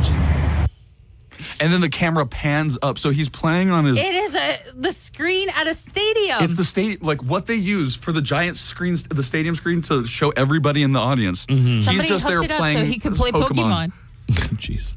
Isn't that insane? Is he the only one in the stadium? Yes, he's the he's the only one playing. Other people are moving like sound equipment and stuff, and he's just They're there. setting up his stage. Oh, and he's so over he there got to play playing. it while they were setting up the stage for his show. Yeah. Got it. Understood. The musician captain. He doesn't just go to stadiums to play. Buzz is all like, I don't get it. Yeah, I don't get this story. Maybe there was a very rare Snorlax there. He captured the post by writing Pokemon Stadium in the stadium, hashtag super awesome, wicked cool, hashtag want to come to my birthday party, hashtag it'll be fun, promise. Do you agree with Ed Sheeran? If he wasn't a musician, he'd be a virgin? Yeah, probably. Some girls really like gingers. I don't know. Yeah, he probably has some Riz. Yeah, some ginger is. Some ginger is. And finally, I don't think this is a spoiler at all, so I don't want to hear anybody complaining about it. Oh, my God. Deadpool and Wolverine has R-rated jokes about pegging, cocaine, and Gossip Girl-inspired erections. It's new territory for a Marvel and Disney movie, and it seemed like the 5 credited writers, including star Ryan Reynolds and director Sean Levy, were able to get away with almost anything. Speaking with Entertainment Weekly, director Sean Levy said that there was one line in the entire movie that they were asked to change. However, we will never know what it was because Levy said, quote, "We have made a pact, Ryan and I, to go to our grave with that line, but I will say it was replaced with an equally dirty line of dialogue about Pinocchio and Deadpool's ass." Tell a lie, maybe? Like he tries to get Pinocchio to tell a lie. Deadpool and Wolverine, which stars Ryan Reynolds, Hugh Jackman, Emma Corrin, and the movie's real MVP, Rob Delaney, is in theaters now. With your entertainment news, I'm Joanna Barba. A little more on Aerosmith. They were on what was supposed to be their final tour of their career. It was called the Peace Out Tour. Now, I say that tongue-in-cheek because there are bands that have had multiple farewell tours, but this was supposed to really be it. The band said that because of Steven Tyler's severe vocal cord injury, and this is a quote from them, and I guess Brian May is not going to be happy to hear this, full recovery is not possible because of the nature of his injuries. Yep. Aerosmith went on to say, as a band, we have made a heartbreaking, difficult, but necessary decision as a band of brothers to retire from the touring stage. They may be a band of brothers, but 60 Minutes did a report on them during 60 Minutes about 10 or 12 years ago. Mm-hmm. They arrive in different vehicles. They don't talk to each other before or after. So Aerosmith? They only interacted with each other, and then they went their separate ways and each got on their own private planes and flew off. And that was the way things were going 10 or 12 years ago. See, look up the 60 Minutes with Aerosmith, and it's just like... That's sad to me, because I feel like they don't talk to each other on stage. Then what's they show the up. point of touring I've together? heard money. I've heard of radio hosts like Opie and Anthony doing the same exact thing. So maybe it's a good thing that I'm over at your house and stealing your spoons. Stealing your spoons. All right. God, but here is a little bit of what, if you've never seen Aerosmith live, I got to see them a couple of times over the years. But if you've never seen Aerosmith live, here's what you're missing. This is from their 98 live album. There goes my old girlfriend. There's another diamond ring. And all those late night promises, I guess they don't mean a thing. So baby, what's the story? Did you find another man? Well, is it easy to sleep in the bed we made? When you don't look back, I guess the feelings start to fade away.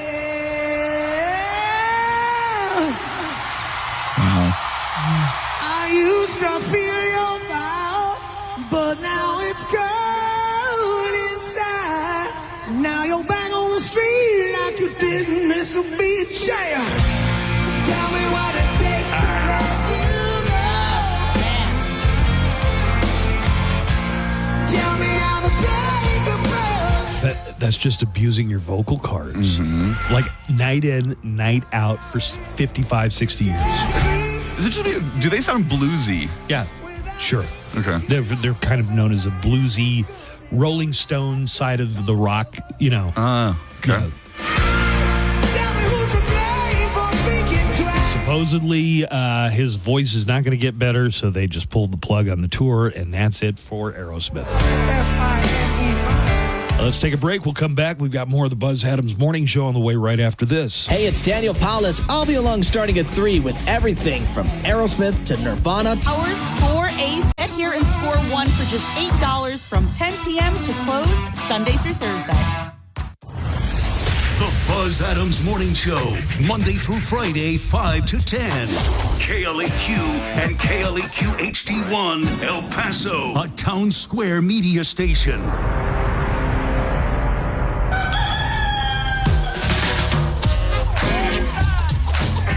All right, I'm going to reveal the ghost song of the day. This is the song, if you want to win this autographed Fenton guitar with the Hagstrom case, autographed by Tobias Forge of Ghost, then you need to know what the ghost song of the day is going to be. We're having one every weekday. Of our Ghost! All of our winners, our daily winners, get the new Ghost movie soundtrack right here, right now. And all of our daily winners are qualified for the signed guitar, courtesy of Concord Records. Happy August from KLAQ. I think this is one of my favorite month names. August. Better than AC/DC Embre? Maybe Right. not better than that. Brings a smile to your face, doesn't it? It does. Today is Tuesday. It is August the 6th in the 3 o'clock afternoon hour. So between 3 and 4 o'clock this afternoon, you're going to hear the song from Ghost, Hunter's Moon.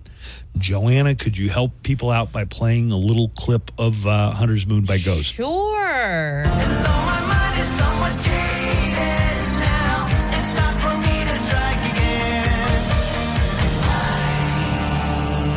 It's a hunter's All right, so the rules are call in. You got to be caller number 31. You want to do that on the studio lines. Make sure you got that number. It's 915-910-4995. That's 910-4995. If you're the 31st caller, you get the Ghost movie soundtrack, and you have a 1 in 22 chance of winning the autographed guitar from Tobias Forge, courtesy of Concord Records. So again, that is the 3 o'clock hour. Hunter's Moon by Ghost is the Ghost song of the day. How about a couple of phone calls? Nico's going to get to some news headlines coming up. Yo, gang. Hey, remember that guy that beat up that lady at the Olympics? That Joseph, there's controversy over it. She's Italian. She started crying. Well, I just found out that boxer and another boxer, a Chinese boxer, they were disqualified from former competitions, previous competitions, because their DNA was tested and it was determined that they have X and Y chromosomes. So they're men. They're men. Well, hold on a second. There are plenty of sources online that say that that is not the case. Because you have an X and Y chromosome does not mean you are biologically a male. Now, this kind of blows up a lot of people's arguments about, hey, there's only two genders. Well, if you have just X and you have just Y, then yes, genetically you are male. It means nothing else. It cannot mean anything else. No, XY is meant double X. XX is the women's chromosome. Right. number. If you have XX, you are a woman. If you have XY, you are a man. But if you have XXY or YY, we can't have a second male sex. Anyways, there are other combinations. Okay. So, yes, first of all, you're about a week late. Right. We kind of had talked about this all last week. Could this be a male person who has been told from childhood that they're a female? I guess that's possible, but they did pass the boxer, the Algerian boxer, was in the Tokyo Olympics in 2024 and qualified for the Olympics. I think at that point, when you're dealing with somebody who has a condition from birth, it's called intersex, right? Mm-hmm. Like the old-fashioned term might have been hermaphroditic. It's still used. Is it? Mm-hmm. Okay, but somebody who's born with these genetic markers are really in kind of a gray area. There was a famous runner from South Africa, Caster Semenya, who people said that looks like a guy just outwardly. we're suspicious that that's a guy. So they did a full test, and this is just how mixed up it can get, and it's rare. I mean, it is exceedingly rare, but it does happen sometimes. So Caster Semenya said she has a vagina, but she doesn't have ovaries. She's got a vagina. She also has testicles, but the testicles are undescended, meaning they're inside her body. So it just gives you an idea that there is, in fairly, what I understand are very rare conditions where somebody's born with sex traits of both genders. Right. And I saw a clip of this person's, I don't know her name. Daddy D goes on for another 3 minutes, dude. You got to keep these shorter. Yeah, seriously, dude. I can't play under you for a minute. 3 minutes, especially when you're just kind of talking outdated about information that we've, So is there a possibility that this Algerian boxer is a male? I don't know. It gets into a lot of things that are way more complicated for me to figure out. You can't just say, well, does he have a penis? No, apparently not. Right. Like Caster Semenya, the runner from South Africa, no penis. And I saw super sad images of her. I saw super sad images of her father holding her birth certificate up to news cameras and saying, I don't know why everybody's saying this about my daughter. To have to even do that is terrible. Like there is a chance that this is just a really ugly woman. There is just a chance that this is like a really ugly woman, and we've just been all calling her a man, and her dad's like, why is everybody saying this about my daughter? What? He's like, she's grown up like this our whole life. The Italian boxer Angela Carini said that she regrets not shaking hands and refers to her opponent, the Algerian boxer, as she. Here's a quote from the Italian. I don't have anything against Khalif. Actually, if I were to meet her again, I would embrace her. Similar allegations have been leveled at another boxer, Taiwan's Lin Yu Ting. This was a well-established joke going back to when I would watch the Olympics in the summer. People would be like, those East German gals look like dudes. And probably they were getting shot up with all kinds of hormones, right. Which is illegal. But this was back when East Germany, it was the East German women's swim team that would get a lot of grief about looking so dude-like. Daddy D is right that they did fail the gender testing for the International Boxing Association, which apparently has more stringent. So it's also run largely by Russian officials, and Russian officials. Supposedly they did have an agenda against these certain type of people. Now, I'm kind of curious. Daddy D said that it was genetic. I haven't read that anywhere. Have you? That what was genetic? That the International Boxing Association's gender testing, they left it unspecified. Exactly. They said it was a non-DNA test. They said it wasn't based on their DNA? As I recall, yeah. So they're kind of evasive. It's like almost you want to ask, did you pull down their pants and look? I mean, because they're not one being gender really test. forthcoming about that. As you know, women have the XX and the men have the XY. Most of the time. Yeah, most of the time. There's a third and fourth and fifth options out there, actually. And so, the guy was a guy all along. He's a biological man. Not necessarily true. Not according to science. And somebody called in earlier and talked about a podcast that I really like a lot. It's the Science Versus podcast. Science Versus Daddy D. And I guess they had just done an episode about what's the word I'm looking for? Not transgender. Transgender means you had an or you changed. Intersex. People who are born intersex. They had that as an entire topic. Oh, okay. So I think I'll probably listen to that, but. In our app chat, it says there's no proof that the boxer took a DNA test. It seems likely that the story is Russian propaganda. JB says they failed the test. The failed test was administered in Russia after beating a Russian boxer. So people have called that into question. I have a solution maybe to the whole intersex Olympic controversy, and I'm not trying to be funny, I'm not trying to be mean, but if these rare cases, do pop up occasionally, maybe they should compete in the Special Olympics. and because they are special circumstances and they have special, genetical problems. So maybe that's a solution or something along those lines. Okay, thanks. Have a good day. Bye. Well, if people are upset about who they say is a male boxer beating up a female boxer, they're going to be really pissed off when a male boxer is beating up a blind female boxer. Right? Hey, this guy's too tough for the women. Let's put him in the Special Olympics. Let's throw him with the blind people. We have a stoner guy on the line. I hate that we've been keeping you that long. I know. My bad. This whole time. I'm sorry, stoner guy. It's all good, man. This is the way to listen to the show. On hold? Yeah, bro. Right on, man. What's up? Dude, so as much as I enjoy your Papa Legba, joke whenever you're talking about ghosts, because it is hilarious, I just wanted to, clarify that what they mean when they call him Papa Emeritus. Oh, we're talking about the band Ghost. Gotcha. Yeah. Papa meaning Pope, right? Right. Okay, yes.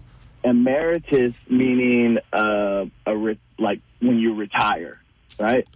And so the only time a Pope retires is whenever he dies. Not with the second Pope Benedict. Pope Benedict. He actually retired. Yeah. But normally you're right. Yeah. But traditionally. Yeah, it hadn't been done in like 700 years, I think. Yeah. So Papa Emeritus means a retired pope must be dead. And I will grant you, Pope Benedict looked like he might have been a cadaver at some point before he died. Pretty sure. Okay, all right. But yeah, so, hey, one more thing. Yep. Dude, I just want to say I applaud you, Buzz, on how you deal with these calls. Like Tucker when he calls in and all the other calls that you dare them to call back. I think it's just really great, man. And you're the best, dude. Aw, you're the best, stoner guy. Thanks, stoner guy. Dude, y'all have a good day, man. Can't wait to see you in San Angelo, man. You going to head out to San Angelo one of these days soon? I am, actually. I am planning some shows out in West Texas coming up soon. And, yeah. Not super soon, in a couple months. How much more stuff is going to come out about Robert Kennedy Jr.? That he has more brain worms, that he's murdered another wild animal and put it into a public place. What did he do? Yeah, what other wild animals has Robert Kennedy murdered and then taken to? They really it's going to turn out he's the Zodiac killer? I mean, who knows? Now Ted Cruz is the Zodiac. Oh, yeah. They really laser in and put focus on you when you decide to run for president. Like stuff he might have gotten away with the dead bear cub caper if he hadn't run for president. And then the New Yorker started digging into it and found out. Okay, so if you didn't hear, Robert Kennedy Jr., who is running for president, admitted because they were about to out him in New Yorker magazine that he was responsible for a dead baby bear carcass that showed up in 2014 in Central Park. It made headlines.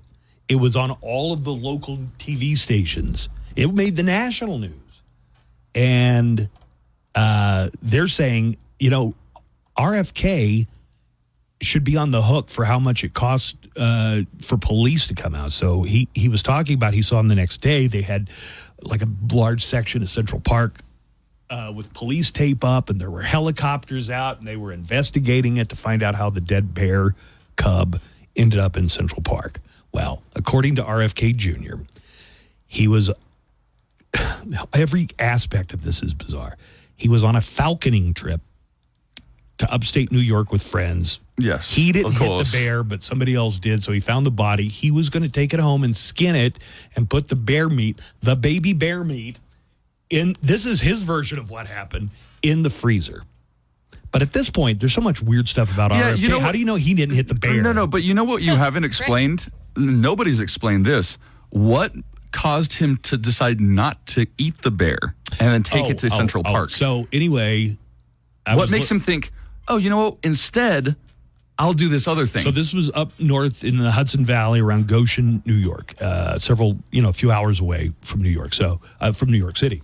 He said that they got up there, he put the bear carcass. This is what he says in his car. I didn't see him specify backseat or trunk or whatever. But you got to assume a Kennedy on a road trip is usually taking a tarp to cover up any dead bodies. Then they went falconing. Then he had to drive back to New York. And then he went to have dinner at a famous steak restaurant in Brooklyn. And then he had to pick somebody up at the airport, or he had to go to the airport for some reason. I guess what he's saying is by the time he had done all that stuff, he'd forgotten about the bear cub. And it went bad. It went bad.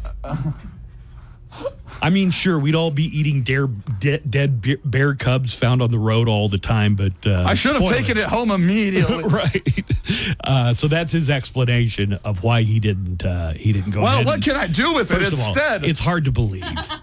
I guess I could leave it in Central Park. Is that your Robert Kennedy impersonation? Yeah. Hi, it's Robert F. Kennedy Jr. Do you have a dead bear that you need to get rid of? Then call 1-800-GOT-DEAD-BEARS. I'll come to your house and haul away that dead bear lickety-split.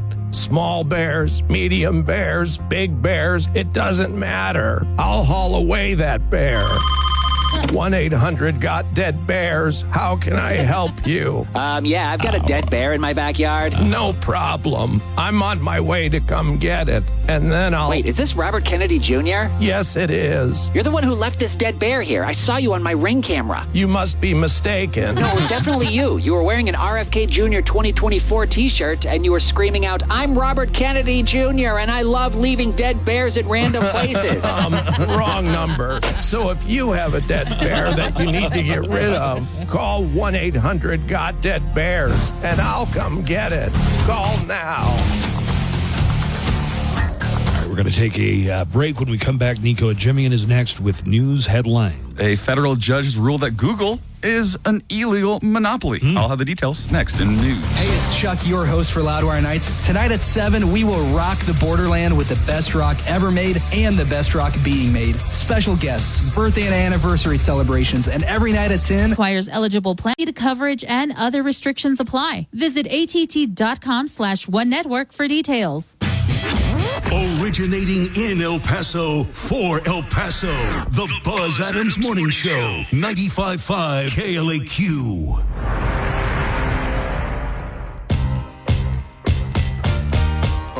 Well, I'm brushing up on Minnesota Governor Tim Walz because he was chosen as Kamala Harris's running mate for vice president. Walls? I've got a great campaign slogan for Walls. Slogan, not slogan. Sorry. Go ahead. I can't say it on air. Really? But it rhymes blank to the walls. I got it. Blank to the walls. Also got a few calls about some of the stories, including the local one about an El Paso 35-year senior jailer who was caught smuggling contraband narcotics into the jail. Morning, Buzz. Hey, Buzz, you were talking about the El Paso jailer that was smuggling in stuff. I've known a lot of guys that have been locked up. I haven't known very many jailers, if any at all, but the guys that are locked up will tell you everything that comes in through those prisons or jails is smuggled in by the jailers or COs, if you were corrections officers. From cell phones to dope to you name it. They're the ones that bring it in. Anyways, have a great day. Love you. Bye-bye. Well, I certainly don't know if that's true or not. I think there was a plot thread in Orange is the New Black where the jailers were bringing contraband into the prison. But I would have to take your word on that. We got a few other calls. Maybe we'll get to these later, but one more before we get into news. I just wanted to weigh in on the intersex issue with the boxer. So I did some research on my own after a conversation with my brother-in-law. So she competed in the 2020 Olympics, no controversy. Competed in 2022 World Championships, no controversy. She's had gender tests before, no controversy. After beating the Russian boxer, the Russian-led IBA tested her and determined, oh, this person has XY chromosome. but won't reveal the nature of the test, won't reveal the methodology. That should show you there's something fishy about that test. Something fishy, yeah. Like I said, the International Olympic Committee contacted the IBA. The World Boxing governing bodies contacted the IBA and said, hey, we're familiar with this boxer. How did you get this result? The IBA will not share their methods or the nature of the test. She's a woman. Her birth certificate says she's a woman. She's always been a woman. There's no controversy here except one manufactured by bad information coming out of Russia. Have a good day. Bye. What a great call. Yeah. So, like I was saying earlier, Joanna, we just might be making fun of this poor, ugly woman. Right. Well, listen, beauty is in the eye of the beer holder. Of course, yes. Of the beer holder, you said, yeah. Yeah, I saw that on a t-shirt one time. Yeah, that reminds me. Spencer's. Speaking of 25-year-old jokes, when we were talking about Michael Jackson earlier, and you said your pants half off joke, that's a 25-year-old joke. Oh, yeah, that joke was made while Michael Jackson was being accused the first time around. It was late 90s, and you made it work again. It's the gift that keeps on giving. That's beautiful. You are hilarious. Old jokes. Yeah. Let's get to news. We're gonna have to take a break at some point. We got full stops this hour, but let's go ahead and get into some headlines. Morning is the news, and all of it is good. Morning. The weather's good. It's nice to see you all again. Good morning, Mary Sunshine. And how are we today? It is time for our news headlines. Here's Nico Jimian with the news. Good morning. Good morning, Buzz. Good morning, Joanna. Good morning, Boo. And thank you, Texas 915 in our app chat. I could have just said tennis balls to the walls. All right. Hey. Well, first up, a deadly hurricane. Hurricane Debbie is bringing a once-in-a-thousand-year rainfall to the southeast. It made landfall as expected yesterday morning, and it brought dangerous storm conditions and estimated winds over 80 miles per hour. At least 4 people were killed from Debbie in Florida as the storm moved ashore. A 13-year-old boy was killed when a tree fell on to a mobile home. A semi went into a canal off I-275 yesterday morning as Debbie impacted Tampa, killing the driver, and 2 deaths happened as a result of the bad weather before Debbie even made landfall. Forecasters say the storm will continue to be a dangerous problem as it continues moving inland. It's expected to dump as much as 20 inches of rain onto parts of Florida, Georgia, and the Carolinas between now and Saturday. Actually, we were looking at images of CNN right now, and they were showing rainfall already about a foot to 2 feet in some places. So it looks like it's going to be dangerous for a few people. Here is an update. The Florida Division of Emergency Management has completed 435 storm-related missions, and they are currently in the process of completing another 400 more. That was Governor Ron DeSantis. Here is Georgia City Manager Jay Melder talking about how the Hurricane Debbie has dumped a historic amount of water. This is a once-in-a-thousand-year potential rainfall. Charleston Mayor William Cogswell announced the South Carolina Peninsula is closing. We are going to close down the peninsula and issue a curfew for the peninsula starting at 11 p.m. tonight. And we will reassess at 10 a.m. in the morning and hold that actually makes me really thankful that we live in such a dry place, I guess. We don't have to deal with that. Yeah. Well, Google has been announced as an illegal monopoly. That's according to federal judge Amit Mehta. U.S. Attorney General Merrick Garland announced almost a year ago that the Justice Department was going after Google for violating antitrust laws. And yesterday, the department got a result.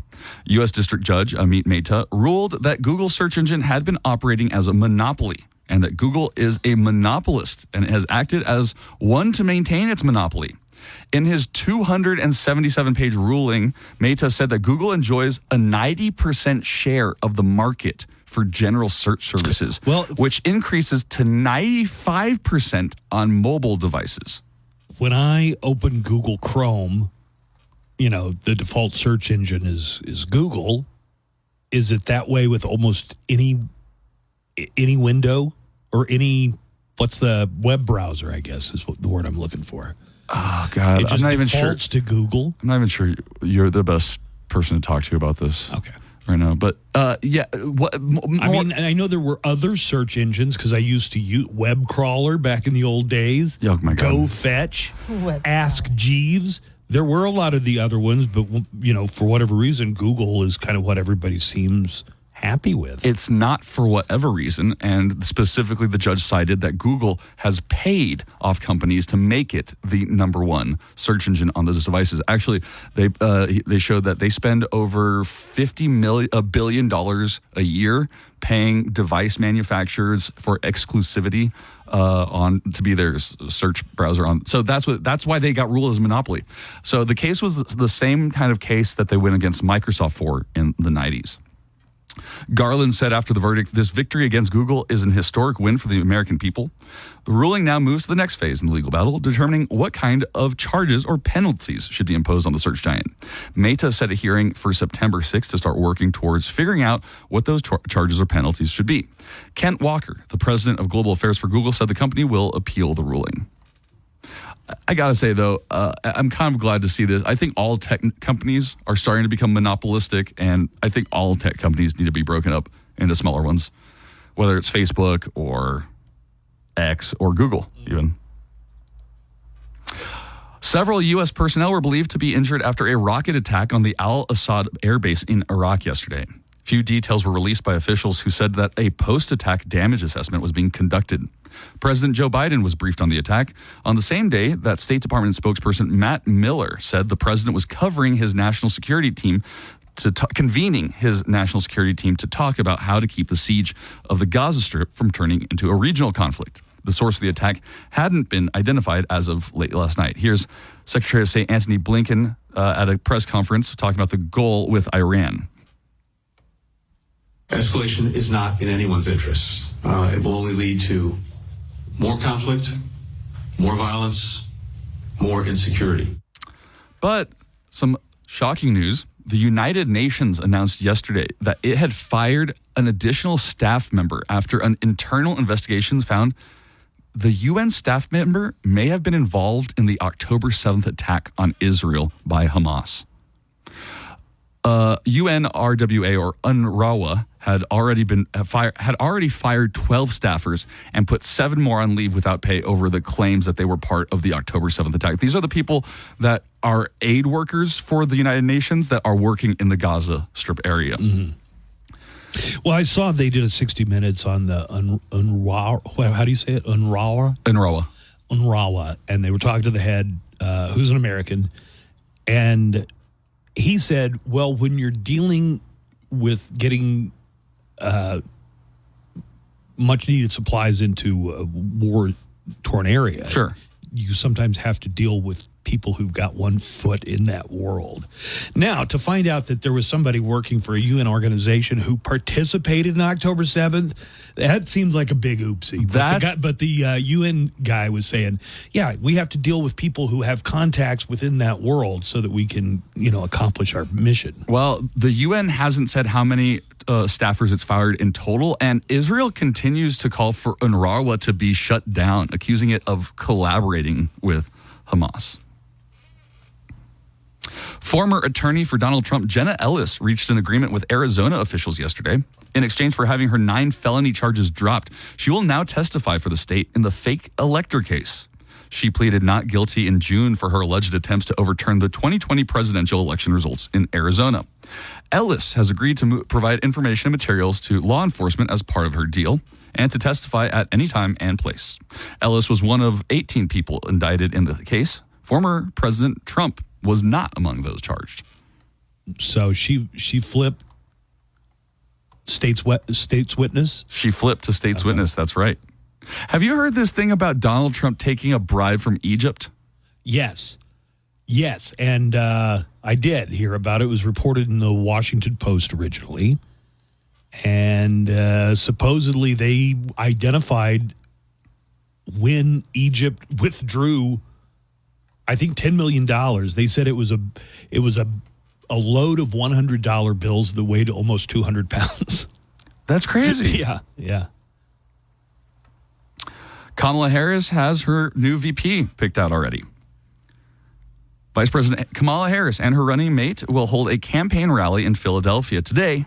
Harris spent the weekend interviewing prospective running mates, including Pennsylvania Governor Josh Shapiro, Minnesota Governor Tim Walz, and Arizona Senator Mark Kelly. Following the Philadelphia rally, the Democratic ticket will then kick off a campaign tour through those crucial battleground states, including Wisconsin, Michigan, and Arizona. In case you're wondering, it's Tim Walz. Tennis balls for Walz. Okay. Where are you looking? National Guard, 20-something years in the National Guard. A teacher for 20 years. Yeah. It looks like he was very well thought of in his home state of Minnesota. I'm sure we'll all be finding out more about Governor Tim Walz in the days to come. Do you like my slogan for him? Walls to the balls? Yeah, there you go. Balls to the walls. I think it makes sense the other way around. Mm-hmm. All eyes are on the stock market today after huge losses yesterday. The opening bell rings this morning after a disaster of a day on Wall Street. A global market... There it just rang. Hey, there That's you go. The bell. A global market sell-off caused the Dow Jones Industrial Average to have its worst day in almost 2 years due to fears that the U.S. economy is heading into a recession. Investors are also worried that the Federal Reserve may be too late in cutting interest rates to help support an economic slowdown. At the closing bell, the Dow Jones Industrial Average lost a whopping 1,033 points. The S&P shed 160. The NASDAQ plummeted 576, which are all meaningless numbers to all of us, I'm sure. Oh, sure, but to me they are. I will say this. Japan has already recovered all of its losses, and today we're already seeing rebounds in our stock market. I saw this yesterday. I saw Donald Trump trying to blame the fall of the stock market just a little bit on Kamala Harris and saying it's all her fault. Not Biden anymore? No, not Biden. Now it's her fault. Okay. But we're at record highs for the Dow Jones Industrial Average, and I want people to remember that the Wall Street is not a direct indicator of the economy. Just because it's going up or down means different things. Hey, do we have a few more stories to go? We have a couple. Yeah. Yeah. Let me take a break, and we'll come back for those. But here's something interesting about Kamala Harris's choice for a running mate. While in Congress, Walz was a strong supporter of guns rights and was endorsed by the NRA, multiple times receiving an A grade from the organization. However, following the Parkland High School shooting in 2018, he denounced the NRA in an opinion piece and announced that he would donate the equivalent of the campaign contributions to the Intrepid Fallen Heroes Fund. Since then, Walz has expressed support for gun regulation. All right, just piecing together all of the pictures that make up the mosaic of Tim Walz, a man who is 3 years older than I am, but looks like the old man from Up with the balloons on his house. He does. Let's take a break. We'll come back, get to the rest of the news in just a moment. The Daily Calendar. Some of you nerds know what August 6th is. It's Sailor Moon Day for the super popular manga and anime series. Short skirts and a talking cat. Instant classic. Today is National Root Beer Float Day and Farm Worker Appreciation Day. You know Old MacDonald? He had a farm. Give him an oink oink for me. And it's National Fresh Breath Day. Ugh, I'll see what I can do about that. And that's your Daily Calendar. I'm Daniel Paulus, and whether you're wrapping up your workday, the commish, and bonus card for every drafter. Visit TwinPeaksRestaurant.com/fantasy draft for more info. Live from the KLAQ studios, the Buzz Adams Morning Show. Courtesy of Glasheen, Vyas, and Inderman Personal Injury Lawyers at GVILaw.com.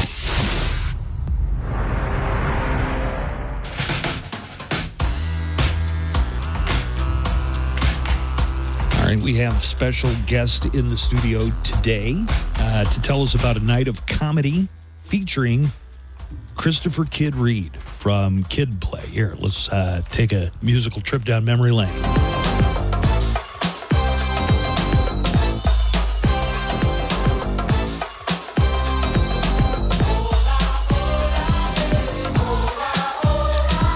And George Jimenez is here. George and I were just talking about how long we've known Kid from Kid Play. Hey, George. Hey, what's up, Buzz? Yeah, hey. we're going back like 20-something years, more, like, probably. Like 2000? Yeah. Maybe 2000, Right. What it is about this beat. All right, tell me about the show. And also, Sergeant Victor Vela is here. I messed it up. I know I did somehow. But, it's okay. Victor Vela. Victor Vela is here, and Joe Rosales, who's actually going to be on the show, along with George. So tell us a little bit about the show and the great cause it is for. Sergeant Vela, you want to do that? Yes, sir. All right. So this show was put on by the El Paso Municipal Police Officers Association. So I know it's a mouthful, but it's the police union here for EPPD. And what we do is we fundraise, and all the money that we're getting from this great show is going to go to give scholarships to officers' kids that are getting ready to go to college. So it's just our way of giving back to ensure that our youth is continuing their education through higher education, through college. Okay, so it is a fundraiser for scholarship money for kids of officers, and it's Saturday. Where's it going to be? It's going to be at the Association Hall. What's the address? It's 3601 Rutherglen. Mm-hmm. So we have two shows. It's going to be a 7:30 show and a 9:30 show. So we still have tickets available. It's going to be myself, Chris Reed, Kid from Kid and Play, Joe Rosales, and we're going to have Jibs on the show too, who's a local guy. Yeah, we know Jibs. Well, now I know everybody here, of course, but come out and see some comedy.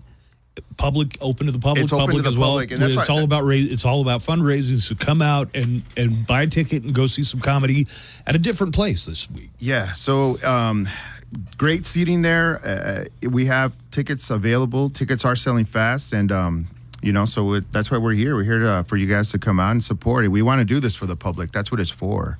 There's so many things that I could talk to George about, but we can't talk like official police business or anything. Well, I know you were like I was listening earlier, so you like kind of have a thing going with Nico on some beer thefts or something like that. Yeah, right. Yeah. If I wanted to call up and go, yeah, there's this dude, and every time he comes in, he just helps himself to beer in my refrigerator, and then you say, did you ever give him permission to do it? Yeah, a long time ago. But I don't do that every time I come. Okay. You just assume in front of these officers and gentlemen, you are you have dementia, or you're senile at some point. Yeah. Listen to me.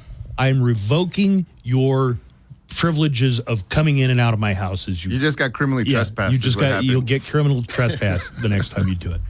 No, I'm just kidding. So I was listening. I was listening, Buzz, and I talked to you on the phone last night, and I didn't sound like out of it or incoherent or anything. So when I was listening, of course, the person who's booking the guest, of course, the guest is going to defer to you.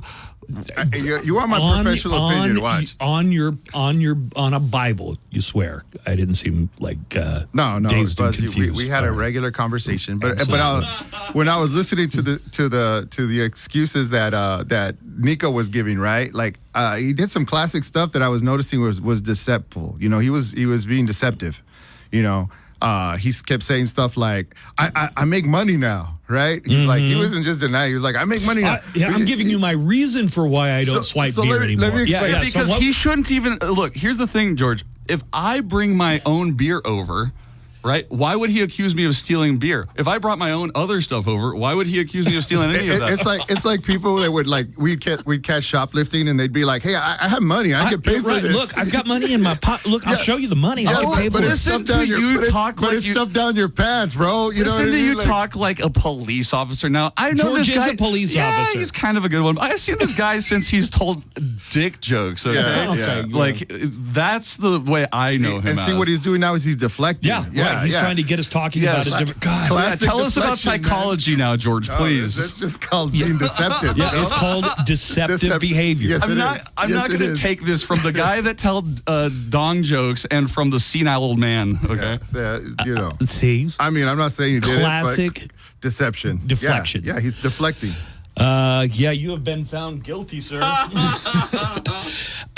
So if you want to get the tickets, you mentioned they're selling quickly. So how do you get them in advance? Make sure you got tickets for the comedy show with Chris Kid Reed.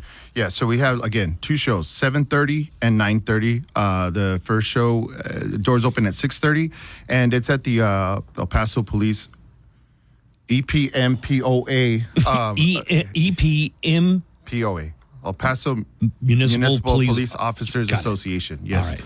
They teach you that in the academy, by the way, so you have to say it like that. Hey, Sergeant Vela, are you going to do any comedy? I noticed that George and Joe are on the bill. You think you get up and maybe do a tight five? So I am the MC. Oh, good. You will be on stage. So as a cop, that's one of the criteria. Again, hiring a department, you'll be able to take and talk trash. So I talked to George about it when he first told me, hey, I don't have anybody. Can you help out?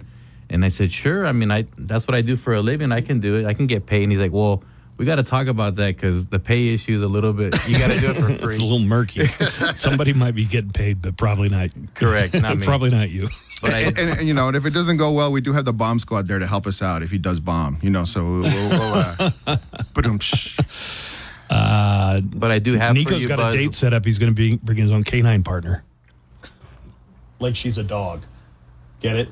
Okay, it didn't land. Boo! Boo! Yes. Sergeant Bela. I do have 2 4-packs for you. Oh, give great. out to some of your listeners. So this 4 in each one? Yes, sir. All right, we'll give those away. And in fact, let's go ahead, Joanna, if you could pick up caller number 10. Let me give that number out. You want to use the studio line. And I know you're coming back this week, George. You're bringing Chris when he's in town. Well, he comes in on Thursday, so we'll be coming back on Friday morning. You mentioned something. Hey, let me give the number. Caller number 10. Here's the number, 915-910-4995. That's 915-910-4995.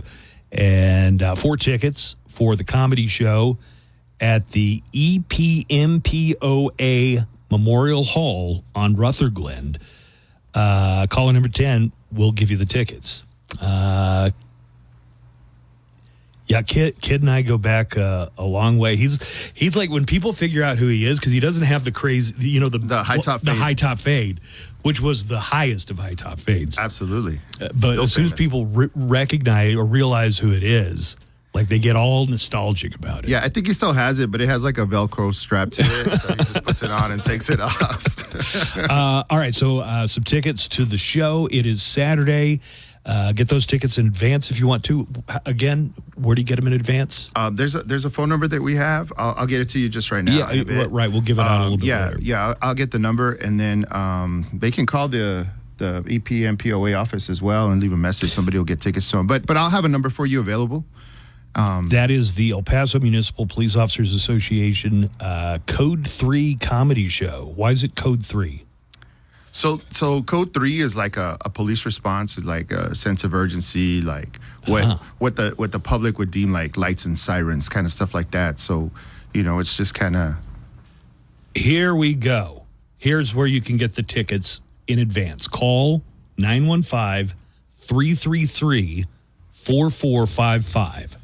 That's 333-4455. Thank you, Joe Rosales. Also, are there going to be refreshments and a bar? Absolutely. Okay. I was just about to get there. You can't have comedy without some cocktails, right? Yeah. Comedy and cocktails are great. So just come out and have a good time, and we'll get it. We'll set it off there. All right, we're going to give this pair of tickets away today. I'll see you guys back here on Friday. Absolutely. And let's put on a successful show, raise a lot of money. We'll see you guys there. Okay. Thanks, guys, for coming in. Tacos are the best food that I've tried. When the meat is ground and the beans refried in a soft or crunchy shell, I think both as well. It's my favorite food. They taste so good. Oh boy, it's Taco Tuesday. You're the best day of the week. As soon as I can get some tacos, you know I'm gonna eat them. I love tacos more than burgers or Chinese. I love them with lettuce and shredded cheese. I love Taco Supreme. They come with sour cream inside a shell. They're good as hell. Yeah! Oh boy, it's Taco Tuesday. Why aren't I eating tacos yet? As soon as this song is over, I'm gonna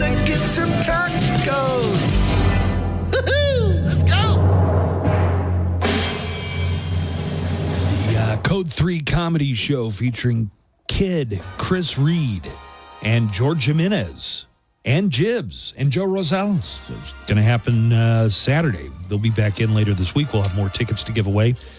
Joanna, we need to let people know what the ghost song of the day is for today. Okay.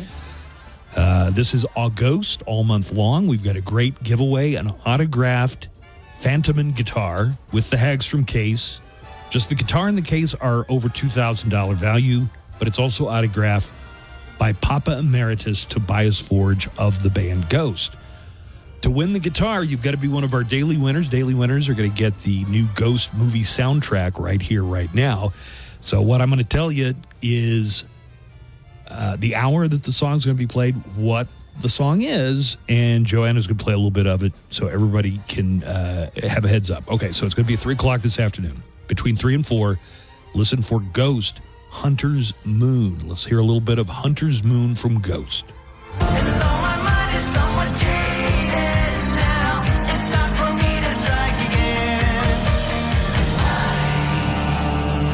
It's a hunter's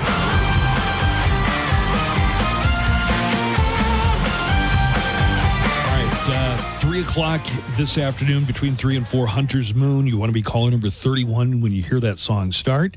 And you will win the daily prize, the movie soundtrack, but also be registered for the grand prize autographed Phantom guitar, autographed by Tobias Forge, and be listening this afternoon. You want to be caller number 31. It's the studio line, 915-910-4995. Let's take a break now that we've taken care of all that. And when we come back, Nico's going to continue. He's got a few more news stories that we're going to get to. Much more of the Buzz Adams Morning Show, an entire hour, in fact, still coming up right after this. While you're working away, we're working for you. Our job. An order? No props to food for work. Make it easy on yourself with Easy Cater. Start your order at easycater.com. The Buzz Adams Morning Show, Monday through Friday, 5 to 10. KLAQ and KLAQ HD1, El Paso, a town square media station.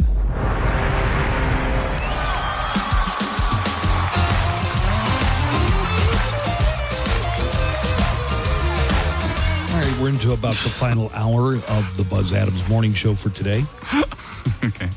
So I really want to thank Joe Rosales and George Jimenez for coming in and Sergeant Vale. And Sergeant Vale, of course, because it's a really good cause, and I love anything to do with comedy. So you're going to try and get yourself on that stage on Saturday, aren't you? No. What? Okay. Why are you? No, I'm going to enjoy the show like anybody else. But Rob in our app chat said, with that many tickets in a bundle, they want to bust as many people as possible. I don't want to say no. This is not a sting operation. Oh, man. Although that would be a super clever way of getting like Have you ever seen that thing where they tell a bunch of people you want a boat? Yeah, right? Yes, I have seen those.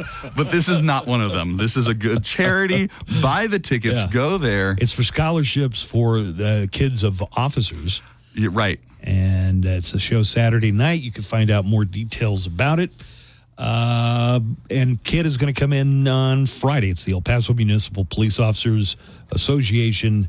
And it is going to be at Memorial Hall, 3601 Rutherglen this Saturday. There are 2 show times, a 7:30 show and a 9:30 show. So come out. Jibbs is on the bill, too. Don't forget Jibbs being in there. The competition. And Joe just messaged me right now. He said they created an event at the Borderland 100 Club on Facebook. So if you're on Facebook and you want to purchase the tickets, you can go to the Borderland 100 Club. Joanna, right before they left, they were joking that they wanted to pat me down to see if you'd stolen any beers. And I'm so glad that they didn't pat you down. Right. And we are not going to speak anymore about what they might or might not have found. Like that last time that we had an actual judge here. Right. It's like, will I be arrested on air? Let's get back. Nico has a few more stories for us here. Yeah, we got a few more stories. I do have a couple more stories. 2 federal lawsuits are seeking millions from the company General Mills. You know, your cereal guys. Plaintiffs say Cocoa Puff cereal could contain high levels of lead. Oh, you consume too much of that, it'll make you cuckoo. That is true. Lead is really bad for you. And it could explain why you go cuckoo for Cocoa Puffs. The suits filed recently in Minnesota and California are calling for more than $5 million in damages for consumers nationwide. One suit claims a 1-cup serving of Cocoa Puffs contained just a little less than the state's maximum allowed limit. A little less than the maximum allowed limit. Right. So almost the maximum amount. Well, it's not the maximum. Wonder what they put in Apple Jacks to get you so jacked.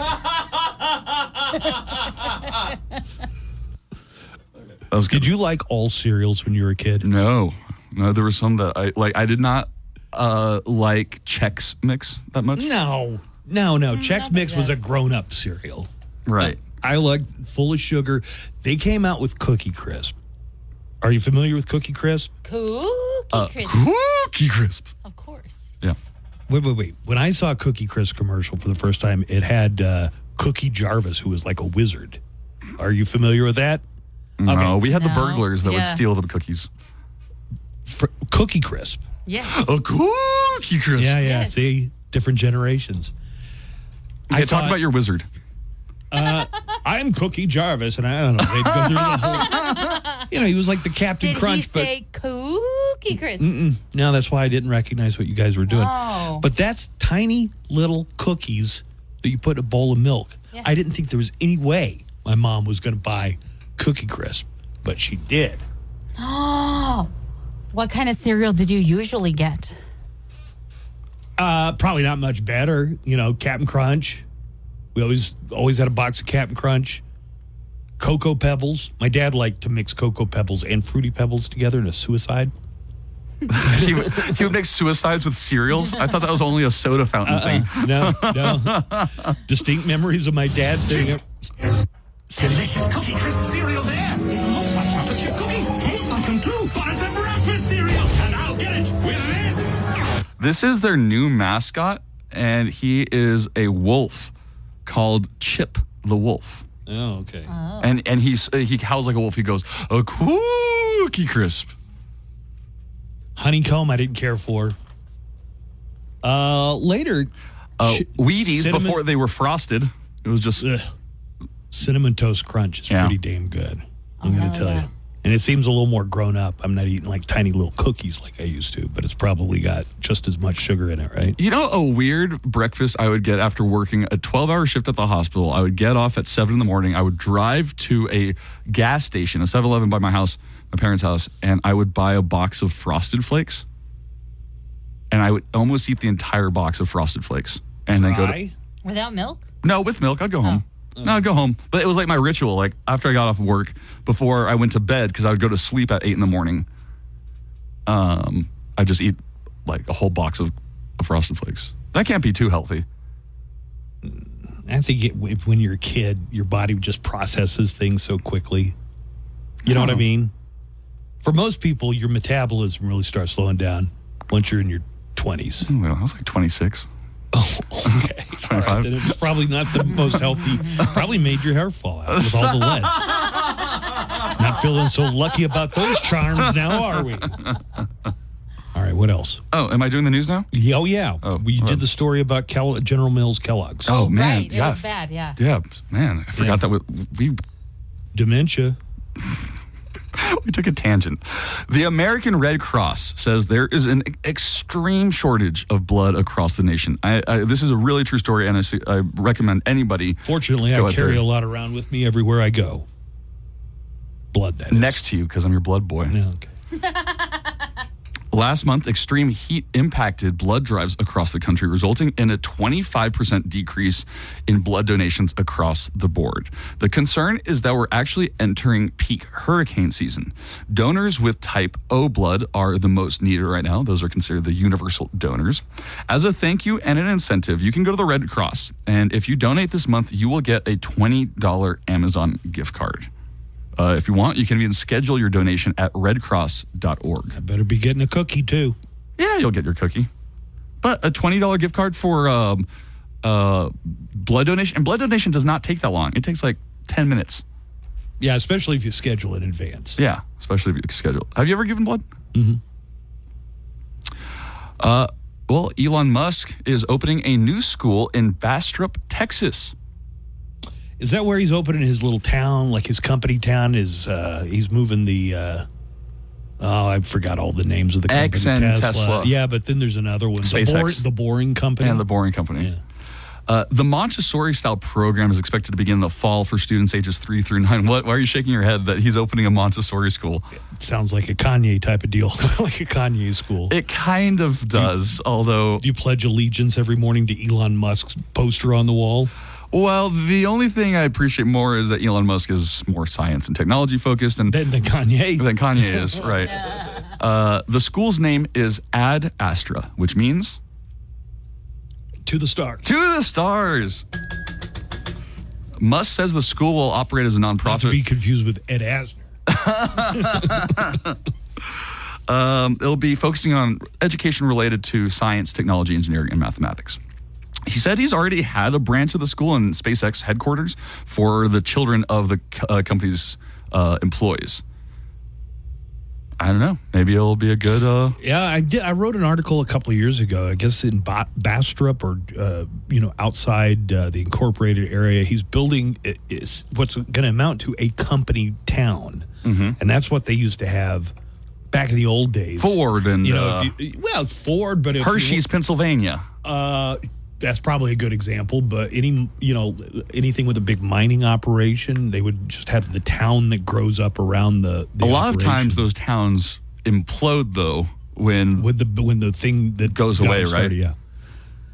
Well, and finally, a researcher got paper cuts, so they decided to do a study on them. God, I hate paper cuts. For some reason, a paper cut hurts worse than any other kind of cut. Actually, there is a reason for that. Why? That's what our AfterBuzz is all about today. Oh, really? Paper cuts and why they hurt so much. But you're doing a news story, so you gotta give it up here. What did this guy do about it? Okay, well, he decided to study. Kara Jensen of Technical University of Denmark found that paper poses the greatest risk when it has a thickness of only 65 micrometers. The study didn't use human fingers, but instead a compound that matches human skin. And then they cut the skin.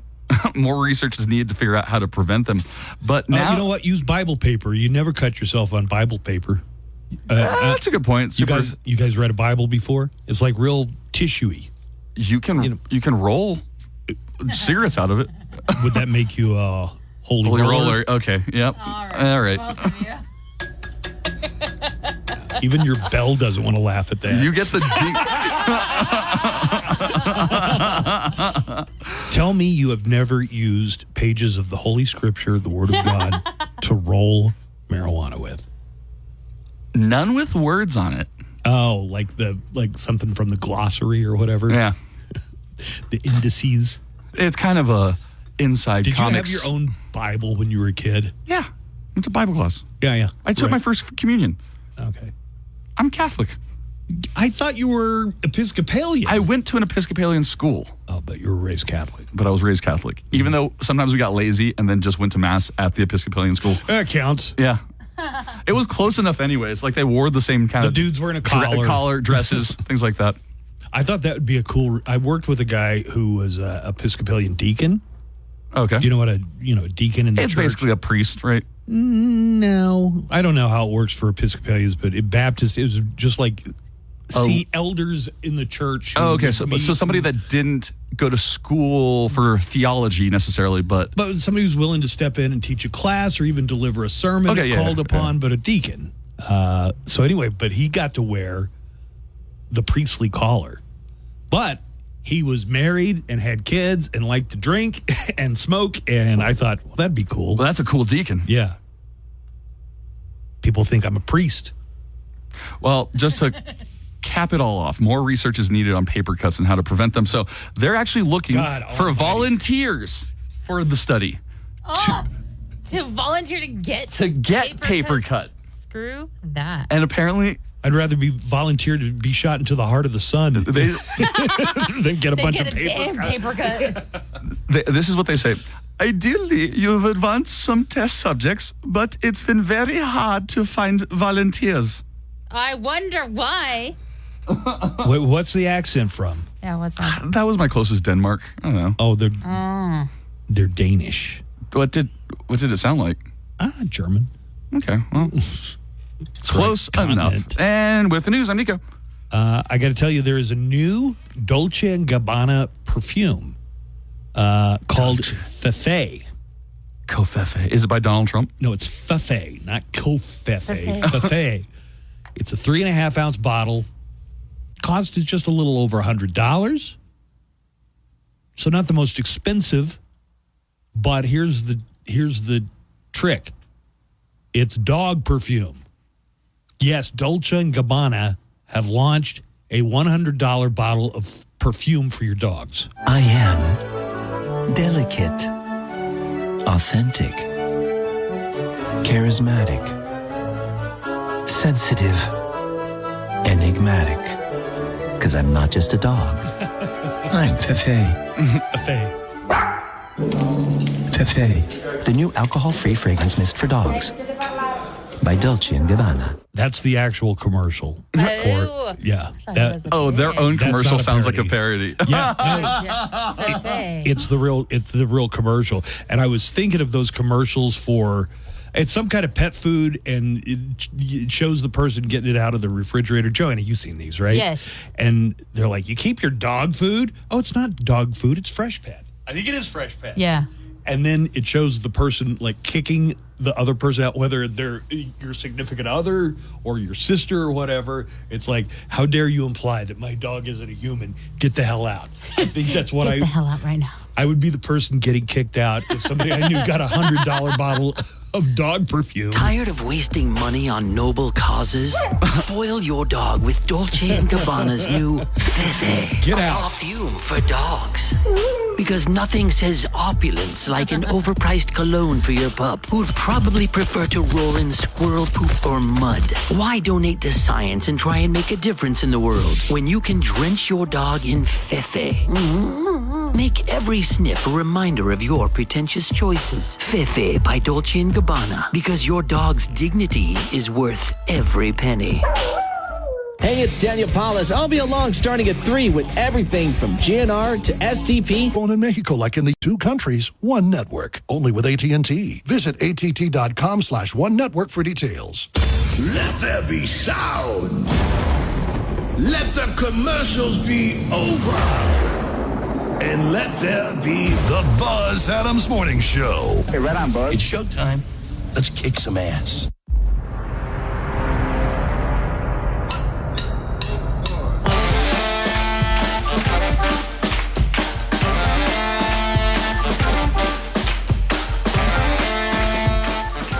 So what you were telling me about the Thursday after Buzz?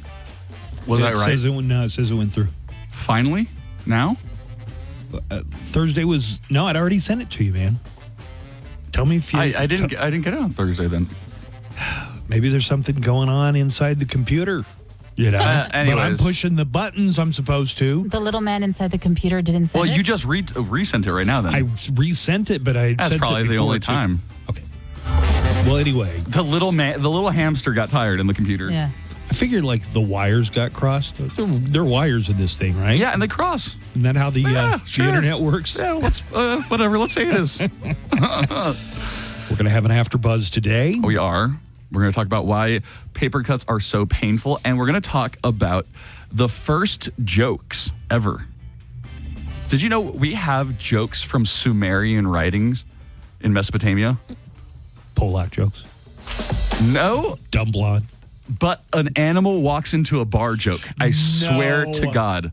I swear to God. Just you can't tease me like that. Tell me the animal walks into a bar joke. Nope, Do you recall it? You're going to have to listen to the afterbuzz. But what's kind of interesting is the history at the same time that Sumerians at the time were very into brewing beer and ale and stuff. And so taverns were a big part of Sumerian life, which is why they had a joke about it. Wait, they were famous for brewing beer. Yes. The Sumerians. Yes. Probably one of the first cultures to brew beer, right? Actually, there's a book I'm listening to that argues the reason humans evolved from hunter-gatherers to farming isn't because they wanted a more safe... To grow corn. They wanted to grow corn to turn into booze, alcohol. right. Yeah. Because the food was plentiful at the time. Okay, which is older, beer or liquor? Well, the oldest thing is probably mead, which is just honey and water. And they're saying that maybe a beehive in a tree fell, and the tree fell during a rainstorm, and maybe some water gets into the hole where the honey is, and it ferments. All right, so here's a different story, but ancient as well. A 3,200-year-old Egyptian tablet shows attendance and work absences. So they're finding some of these old, this was over 1,000 years before the time of Christ, right? This is insane. Yeah, so they find things that are just like record keeping, Because that's what writing was initially. It was things for like just boring receipts and records. Yeah. Yeah. Some of the ancient Egyptians' reasons for missing work, which were included embalming brother. Sorry, got to embalm my brother today. We got a big mummification ceremony. Listen to what else is going on. Brewing beer. Yeah, got to brew my beer. Boss, got to take the day off on the pyramid. Got to brew some beer. Although at the time, brewing beer was really important to their diet, so I'm not sure. That might have been like a life or death situation. Another excuse for work absence from 3,200 years ago, stung by a scorpion. Hey, stung by a scorpion, man.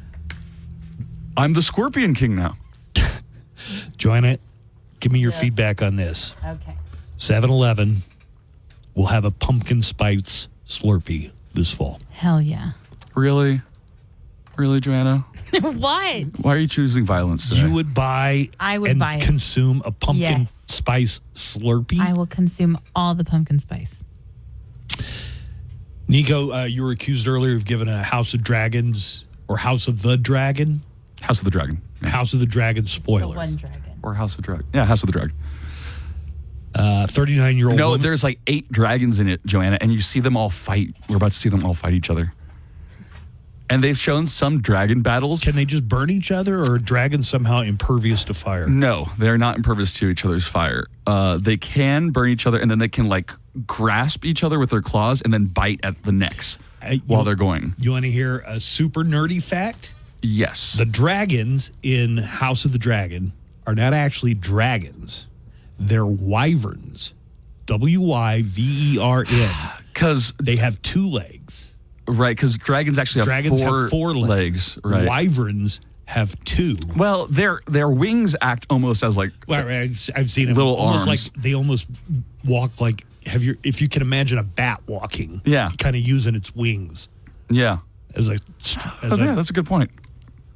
Yeah, they're wyverns. Wyverns. A 39-year-old woman says she was devastated when her daughter's passport application was rejected. The girl's name is Khaleesi. Yes, and it's spelled the same as the Game of Thrones character. Khaleesi. My Khaleesi. They rejected it because they thought the name was trademarked. I wonder where this happened. Oh, wow. England. So this mom in England says that the passport office refused an application for Khaleesi, who's now 6 years old. Maybe they thought it was the singer Khaleesi, and they were like, Somebody already has that. somebody already got it. Wait, that's not how it works. That's Kellis, isn't it? Is it Kellis or Khaleesi? I feel like we're straying now. Let's get back to the story. That's it. Just they finally decided they gave in and they were going to go out of the country, and they couldn't get a passport for the little girl because her name was Khaleesi. Did she get a passport? She finally got a passport. Oh, good. Happy endings. A man felt a sharp pain while eating his Taco Bell meal. Was it you? Oh, my God, Joanna. You feel a sharp pain about 30 minutes or an hour after eating your Taco Bell meal. In the break, Buzz just like we're just here like kind of silent. He goes, "Oh!" And they're like, Joanna, yeah, my back. He's My back been is doing out. that all morning, like an old man. Oh, my back. Now I got a pulled muscle or a back sprain or something. Your back, because you old. Or were you riding? The sharp pain the man felt while eating his Taco Bell meal turned out to be someone's nose ring. Oh! No. Shut up. That is gross. Oh, I can top that one for grossness, though. I think I'm more grossed out by a nose ring than even a tongue ring. Like, if I found a tongue ring, I'd be like, no, that's really gross. But nose ring is grosser. In Vietnam, doctors removed a live 2-foot-long eel from a man's abdomen. The eel had begun to chew through the man's intestines. No. Now you're thinking, have you ever seen those shows where they eat like live eels? Oh, well, the Indiana Jones and the Temple of Doom. Yeah. Snake surprise. Yeah. Maybe something like that. That's not what happened. Doctors say the man had intentionally inserted the 2-foot-long eel into his backside for whatever reason. I mean, like through his butt. Yes, that's how it got into his stomach, and I guess he just it ate its way through it started him? to, and that's when they had to do surgery. Like a face hugger? That's a chest burster. Before it becomes the face hugger, it's a chest burster. Yeah. It's got. Why did he put it there? Well, when you're in Vietnam, you don't have access to electricity. You really want Things that. went too far. You want that wiggling, vibrating sensation. I guess we shouldn't be surprised at what dudes are willing. Some dudes are willing to put up their He's bums. like, I fell on top of it. Been there. You're not going to believe it. I slipped and fell right on this eel. And then the eel started fighting with the hamster that was already up in there. For one of the latest gold medals for Team USA, you have to go all the way to Tahiti. That's right, Tahiti. That's where they're having women's surfing, and Caroline Marks wins gold for the USA. Tatiana Weston Webb for Brazil and Caroline Marks for the USA, surfing for gold. Pulls up and under. Caroline Marks gets an exit. USA takes the gold medal with Caroline Marks. Gold medalist, Caroline Marks. Nothing like it. Never quite felt this feeling before. I'm just so honored to represent my country and beyond my wildest dreams to accomplish this. So I'm just really grateful. I saw that there was surfing in the Olympics, and I honestly was thinking, do they surf in France or off the coast of France? They're not known for their big waves. Well, no French towns have ever been name-checked in a Beach Boys song. So while they're in France, all the way on the other side of the world, you got the surfing competition going on. Mm-hmm. I thought the whole point was, it all happens together. Well, I guess you have to think about, like, some of the conditions are not perfect for the sport that they want. Well, if you're surfing and they don't have any surfing waves. Okay, so I found out a detail that I think you both would be very interested in about the Olympics this year, guys. Sure. We're doing some more Olympics talk Yeah, here? more Olympics talk. Yeah, you bet. Buzz, Joanna, can you guess how much Snoop is allegedly getting paid for his participation in this year's... For being the national mascot? For being our national mascot. And I'm not even sure, because he's like doing it for the whole Olympics, right? Not just us. Or is it just us in our coverage? Or is he acting silly and weird for everybody? I think that's for everybody. Are you talking about Snoop Dogg? Other countries? Well, what I'm saying is I'm sure the coverage of Snoop Dogg is not just limited to America. Yeah, he's a big celebrity. Sure, I bet countries where he's a celebrity cover his hijinks with Martha Stewart. Right. How much is Snoop getting paid to be there? So I assume he's getting paid by either NBC or the Olympic Committee. Probably not. Probably NBC. Right. I don't know, $5 million? Millions. $5 million. All right, so a man said he sat next to an NBC executive at a dinner, and he asked about this exact question. And the NBC exec said that they were paying Snoop $500,000 a day, plus expenses, to be promoting the Olympics. From gin and juice to a few million to be a celebrity at the Olympics. So, and like all his expenses, he doesn't have to pay for a meal while he's there. No, or room and board. Oh, I'm going to get some of these escargizes. During the 17-day stretch, he'll probably be paid up to $9 million for the entire experience. What? Yeah. That doesn't add up. $5,000 a day does not equal $9 million at the end of the day. Well, I'm assuming he's not working that entire 17 every day. A study came out last week that thinks that chimpanzees might be able to talk. Wouldn't that really be something if one of them just said, "Look, guys, we've been pulling the wool over your eyes this entire time. We can totally talk." Yeah, they're like the toys from Toy Story. Yeah, it's just whenever anybody comes in the room, we all just start going. Scientists analyzed two old videos from one of them's from 1962, the other one's from the mid-2000s, and they believe that chimps in both videos are saying the word mama. Do you want to hear the audio from 1962? Okay. Are they saying, chimpanzees have the vocal cords required, or the necessities required for speech? Let's see if you could hear the chimp saying mama. Mama, mama, mama, mama. That chimp is speaking. It's kind of like when somebody's dog says, and they're like, "Look, that dog clearly said I love you." I clearly heard a mama. Did you not clearly hear mama? Let me listen to it again. Well, we know that chimps can make sounds. The sound mama and the same sound, I guess. Really? Yeah, sure. You know what? I don't know what I'm talking about. It just sounds like it's talking. So they may be capable of speech. I would have a lot harder time experimenting on one if it started going, hey, mama, hey. Yeah, mama, stop. No good touch. Like, like they're using sign language. Here's an let me just play some interesting audio, okay?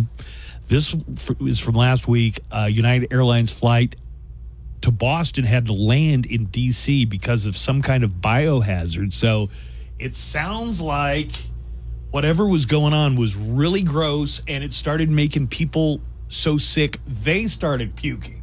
Oh, God. It sounds like somebody on board got sick, and it was like that pie-eating scene from Stand By Me. Do you know the pie-eating scene from Stand By Me? Yeah. I talked to the crew, and it sounds like it's quite bad back there. It's still really bad. The crew is vomiting, and passengers all around are asking for masks. It sounds like I think 20-minute flight to Cleveland is probably the better option instead of going an hour and 40 straight ahead to Boston. Especially with it kind of being a biohazard. I think we need to probably get this plane on the ground ASAP. Ugh, can you imagine? Oh, it had to be a number 2.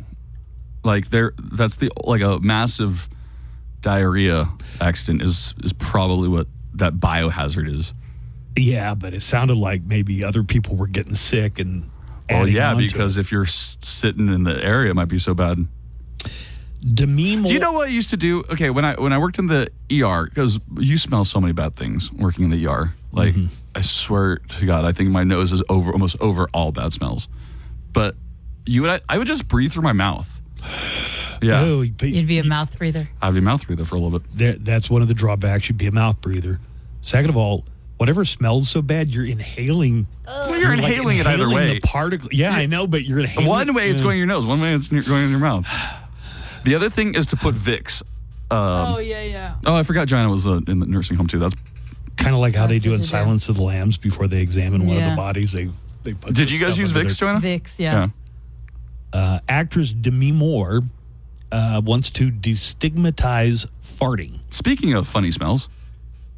She posted an Instagram video where she's reading a book by a digestive health company. Her grown daughters, so I guess this is Rumor and Scout, right? And others are gathered while she reads. So here's Demi Moore reading a book about taking the stigma out of flatulence. An adult's guide to farts. What's the big stink about? What are some of the common techniques to hide your farts? You can blame the dog, you can pretend nothing happened, or just run away and change your identity. Farts are nothing to be ashamed of. They're very normal. Cats fart, dogs fart, birds fart, even bugs fart. Of course, it's polite to excuse yourself when appropriate, but if a fart slips out, just own it.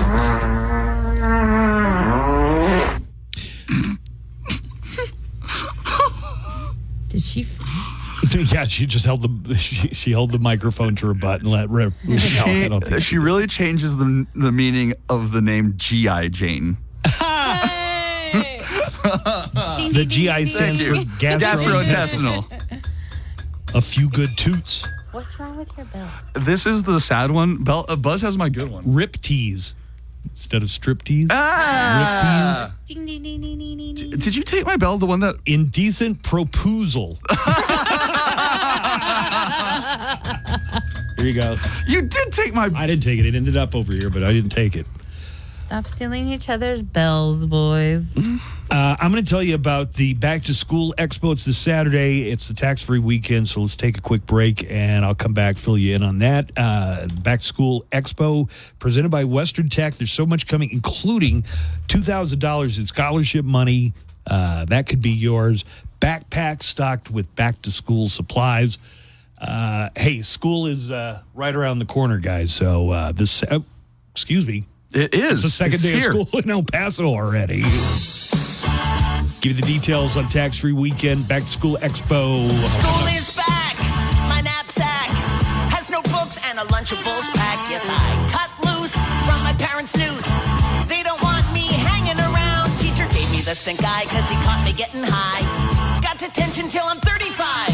The telltale sign is red eyes. Put Visine in them, now they're white. Because school's back. School is back. School is back. Yeah. School is back. Hey, it's Double G. Coming up after the Buzz Adams Morning Show. Valley plus chili hamburgers in El Paso. Dining deals. Get yours now at seizethedeal.com El Paso. Live from the KLAQ studios, the Buzz Adams Morning Show. Courtesy of Glasheen, Vyas, and Interman Personal Injury Lawyers at GVILaw.com.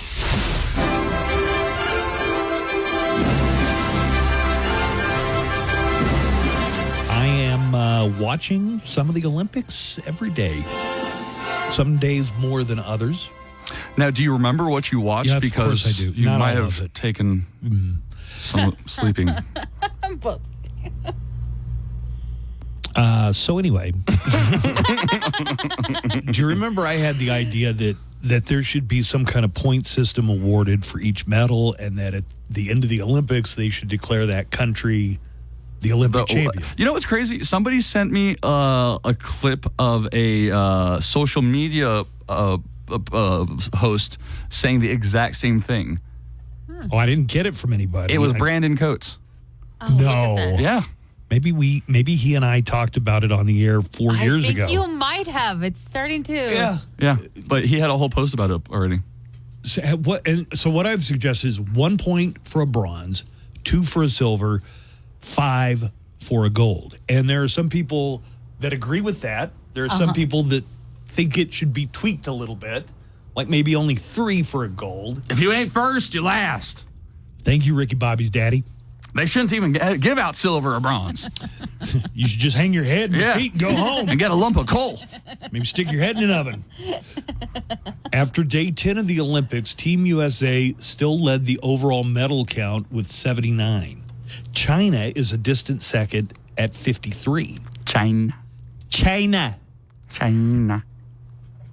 53. That's it. With gold medals, the U.S. and China are tied with 21 golds each as of last night. So whichever version of the point system you want to do, the United States will be way out ahead. Either any way you slice it as far as some kind of point system. Why not? And what would be the prize for the country? You get to rule the world for the next 4 years. That's how we decide who. Whichever country wins, your citizens don't have to go use a passport for the next 4 years. Right. Like something for all of us. Create chaos. Joanna. Yo. That French pole vaulter whose his pole hit the pole. Yes. How many times did you watch that video, Joanna? A few. Well, the French pole vaulter Anthony Ammirati has been offered $250,000 by a porn site. Of course. To do a 1-hour webcam show where all he has to do is expose his now world-famous genitals. Just show us. French pole vaulter Anthony Ammirati has gone viral because he's going over the top bar. I guess it's called a bar. And his Olympic bulge did him wrong. It betrayed him. It knocked the bar off It the thing. ruined his Olympic dreams. Yeah. The porn site Cam Soda has offered Anthony Ammirati $250 million to do a 1-hour webcam. Oh, Cam Soda? Really? A big fan. Okay. No, seriously. Back to School Expo is this Saturday. Kids are already going back to school in El Paso, or already are back in school. Coming up this Saturday at Silla Vista Mall, it's the Back to School Expo presented by Western Tech. El Paso Electric wants to help students power up their education. You can register to win one of 4 $500 scholarships from El Paso Electric. The Back to School Expo is Saturday from 10 to 6. It's at Silla Vista Mall. KLAQ is going to be there. There are going to be fashion shows from Laura's production. YMCA is sponsoring the main stage. A lot of giveaways, backpacks filled with giveaways. And, of course, it is the tax-free weekend, meaning that anything school supply oriented that you get, and they're pretty loose with that, too. You know, like I go in and buy clothes, and I'm going to get it tax-free even if it's for me. Yeah. So it is the tax-free weekend and back-to-school shopping. No better day to do it than Saturday, tax-free, and the Back-to-School Expo at Silla Vista Mall. Attention bullies. When you need back-to-school supplies, there's only one place to go, the School Bully Depot. Here you'll find everything you need to injure and humiliate everyone smaller than you, like the spring-loaded retractable lunchbox opener for spilling up to 5 times as many lunches, pre-printed kick-me signs with peel and stick backing, sure grip textured gloves for extra painful nurples, pre-moistened rubber fingers for more effective wet willies. Yeah. Child lubricant for multiple third-grader locker stuffing. Fully adjustable underwear vice grips for atomic wedgies. Hydraulic hoists for third-degree swirlies. Yes, whether you need extra-large shoes for hallway group tripping or a toilet cherry bomb gift pack, you'll find it all here at the School Bully Depot. Get a free remote-detonated lunchroom tray flipper with every purchase. Here we go. Sorry. It's time for our Hollywood Cheese May with Joanna Barba. It's the Hollywood Cheese Man. It's the Hollywood Cheese Man. Joanna, tell us more. Yeah. Good morning, Joanna. And a good morning to you, too. In a heartfelt moment between rock legends, Queen guitarist Brian May penned a tribute to Aerosmith following their recent retirement from touring due to Steven Tyler's vocal injury. May wrote passionately about his fellow hard rock heroes, revealing that the news of their retirement brought him to tears. Aww. The guitarist took to Instagram to share the following, saying, quote, Aerosmith have been a huge part of my life as they have been for millions of other rock fans. Steve Tyler stands as one of the greatest vocalists and frontmen of all time. Yeah. True. And it's heartbreaking that his extraordinary voice has been so damaged. We send all our love and prayers for your recovery, Steve. Is that what it is? His voice is messed up? Yes. The way that he sings has to just be doing damage every time. And he does it every night. He's been doing it for 50 years. Yeah. So, yeah, it's going to take a toll. I mean, to sing like that? I mean, think about it. Dude looks like a lady. That's exactly how he sounds, yeah. Aerosmith announced the unfortunate news that they are retiring from the road this past Friday. Warner Brothers, Roblox, and Fandango have teamed up to launch a virtual box office for Tim Burton's upcoming Beetlejuice sequel. Starting Monday, Roblox users in the U.S. aged 13 and up can buy actual movie tickets for Beetlejuice crazy. Through the game's Escape the Afterlife experience. Isn't that crazy? That is insane. What's crazy about it? They're selling tickets online. But you're buying them through this game. But you're going to like a virtual world basically, and then you're pretending to go to a movie theater. Walk up and 2, please. In the game, players. I can top that. I'll probably do that in real life. Joanna will tell you if we're going to go to a movie, I drive to the theater. Yes. Buy the get the tickets One in my time, hand. Nico, he had to buy the tickets through like one of those kiosks they have there. And he did not know how to use it. Because there was nobody there. That's the same thing as using your phone. And I was like, you could have just bought these on your phone earlier. And now here we are yelling at this machine. Kiosk. Yeah, neither one of us could really figure it out. We couldn't figure it out. That's hilarious. I think we finally get it figured out, or did they tell us come in here and we'll just do it in here with the human? But remember, there was like a lady behind us, and she did not like it. She had to call somebody. I don't, but we managed to navigate. It took us a while, kiosk. but we managed it. Oh, good for us. Well, in the game, players will explore spooky worlds inspired by the original and the new movie. Warner Brothers executive Cameron Curtis said that they're always looking for ways to engage audiences in new and exciting ways, and they took this opportunity to team up with the game. Michael Keaton returns as Beetlejuice, joined by stars like Winona Ryder, Catherine O'Hara, Jenna Ortega, and Willem Dafoe. The movie hits theaters on September 6th, and Roblox ticket buyers get exclusive Avatar items. Oh, boy. Nothing comes... Can't wait to see what the popcorn bucket for this one's going to look like. Right? Sandworm. Yes. Like a Beetlejuice sandworm Yes. now. Mm-hmm. Can you bang that'd it? be cool. That's the only question The people only have. question that matters. Nothing comes between her and her Calvins except for the highest bidder. Brooke Shields is auctioning off the exact pair of jeans that she wore while appearing in her iconic Calvin Klein campaign back in 1980, and it's safe to say the price tag has definitely increased since then. I just want to point out, a little creepy, because she was like 15 years old, and she was on TV in these commercials, and she said the line was, "Nothing comes Would you between like to me hear and my the Calvin." one? Yeah. This is how it sounded. You want to know what comes between me and my Calvins? Nothing. Calvin Klein jeans. Ooh, that voice is scary. That's classic that 80s used to voice. Be, yeah, that used to be a lot of and movie. He was like the movie voice guy then. He right? sounds like the But she was like 14, Calvin 15 years Klein jeans. She was 15 years old, yeah. That's kind of creepy. Well, Shields told People magazine. Also, I think we should open a case on whoever shells out money to buy these jeans. They are currently estimated to be valued at $50,000. Oh, I thought they would go for millions. That's Maybe what they're that's just- estimated. Maybe they'll go into the millions. They'll be sold as part of Studio Auctions' upcoming event, From Bombshells to Blasters, an auction you can't refuse. I think that's a really cool auction item because it really is like a part of like history. What would say like visual history or like? I mean, can you picture the commercial? When you can, right? Because I think I've seen it parodied so many times. It's so iconic that it's just kind of a part of our fabric of history already. Yeah. Shields told People magazine that she's cleaning out her closets now that she's going to be an empty nester and is ready to get rid of the iconic jeans. Shields was just 15 years old when she first slipped on her jeans. See, now I wouldn't know how I would. Yeah, I don't know how I would. See, it would be really iconic piece of history. It just would be. But it's a 15-year-old's pants. So it's like a 15-year-old wore that. Why would I want that? The auction is set to take place over 2 weekends, September 20th to the 22nd and October 25th through the 27th, with Shields jeans being part of the second weekend. Okay, let me ask you this. She was a major sex symbol when I was a kid.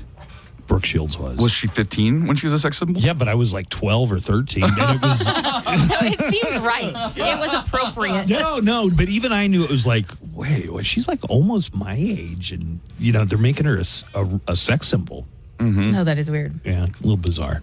Okay, let me ask you this: if Michael Jackson's baby clothes were up for auction, would it be weird to have a romper like baby clothes he wore, baby clothes that he took to some people from oh my god! Oh my god! I didn't even think about it. I hate that I even have to clarify that. Oh, you mean his baby clothes when he baby was a clothes baby. he wore? Yes. He's probably got lots of kids' clothes over there. It's a sale. Little boy's pants are half off.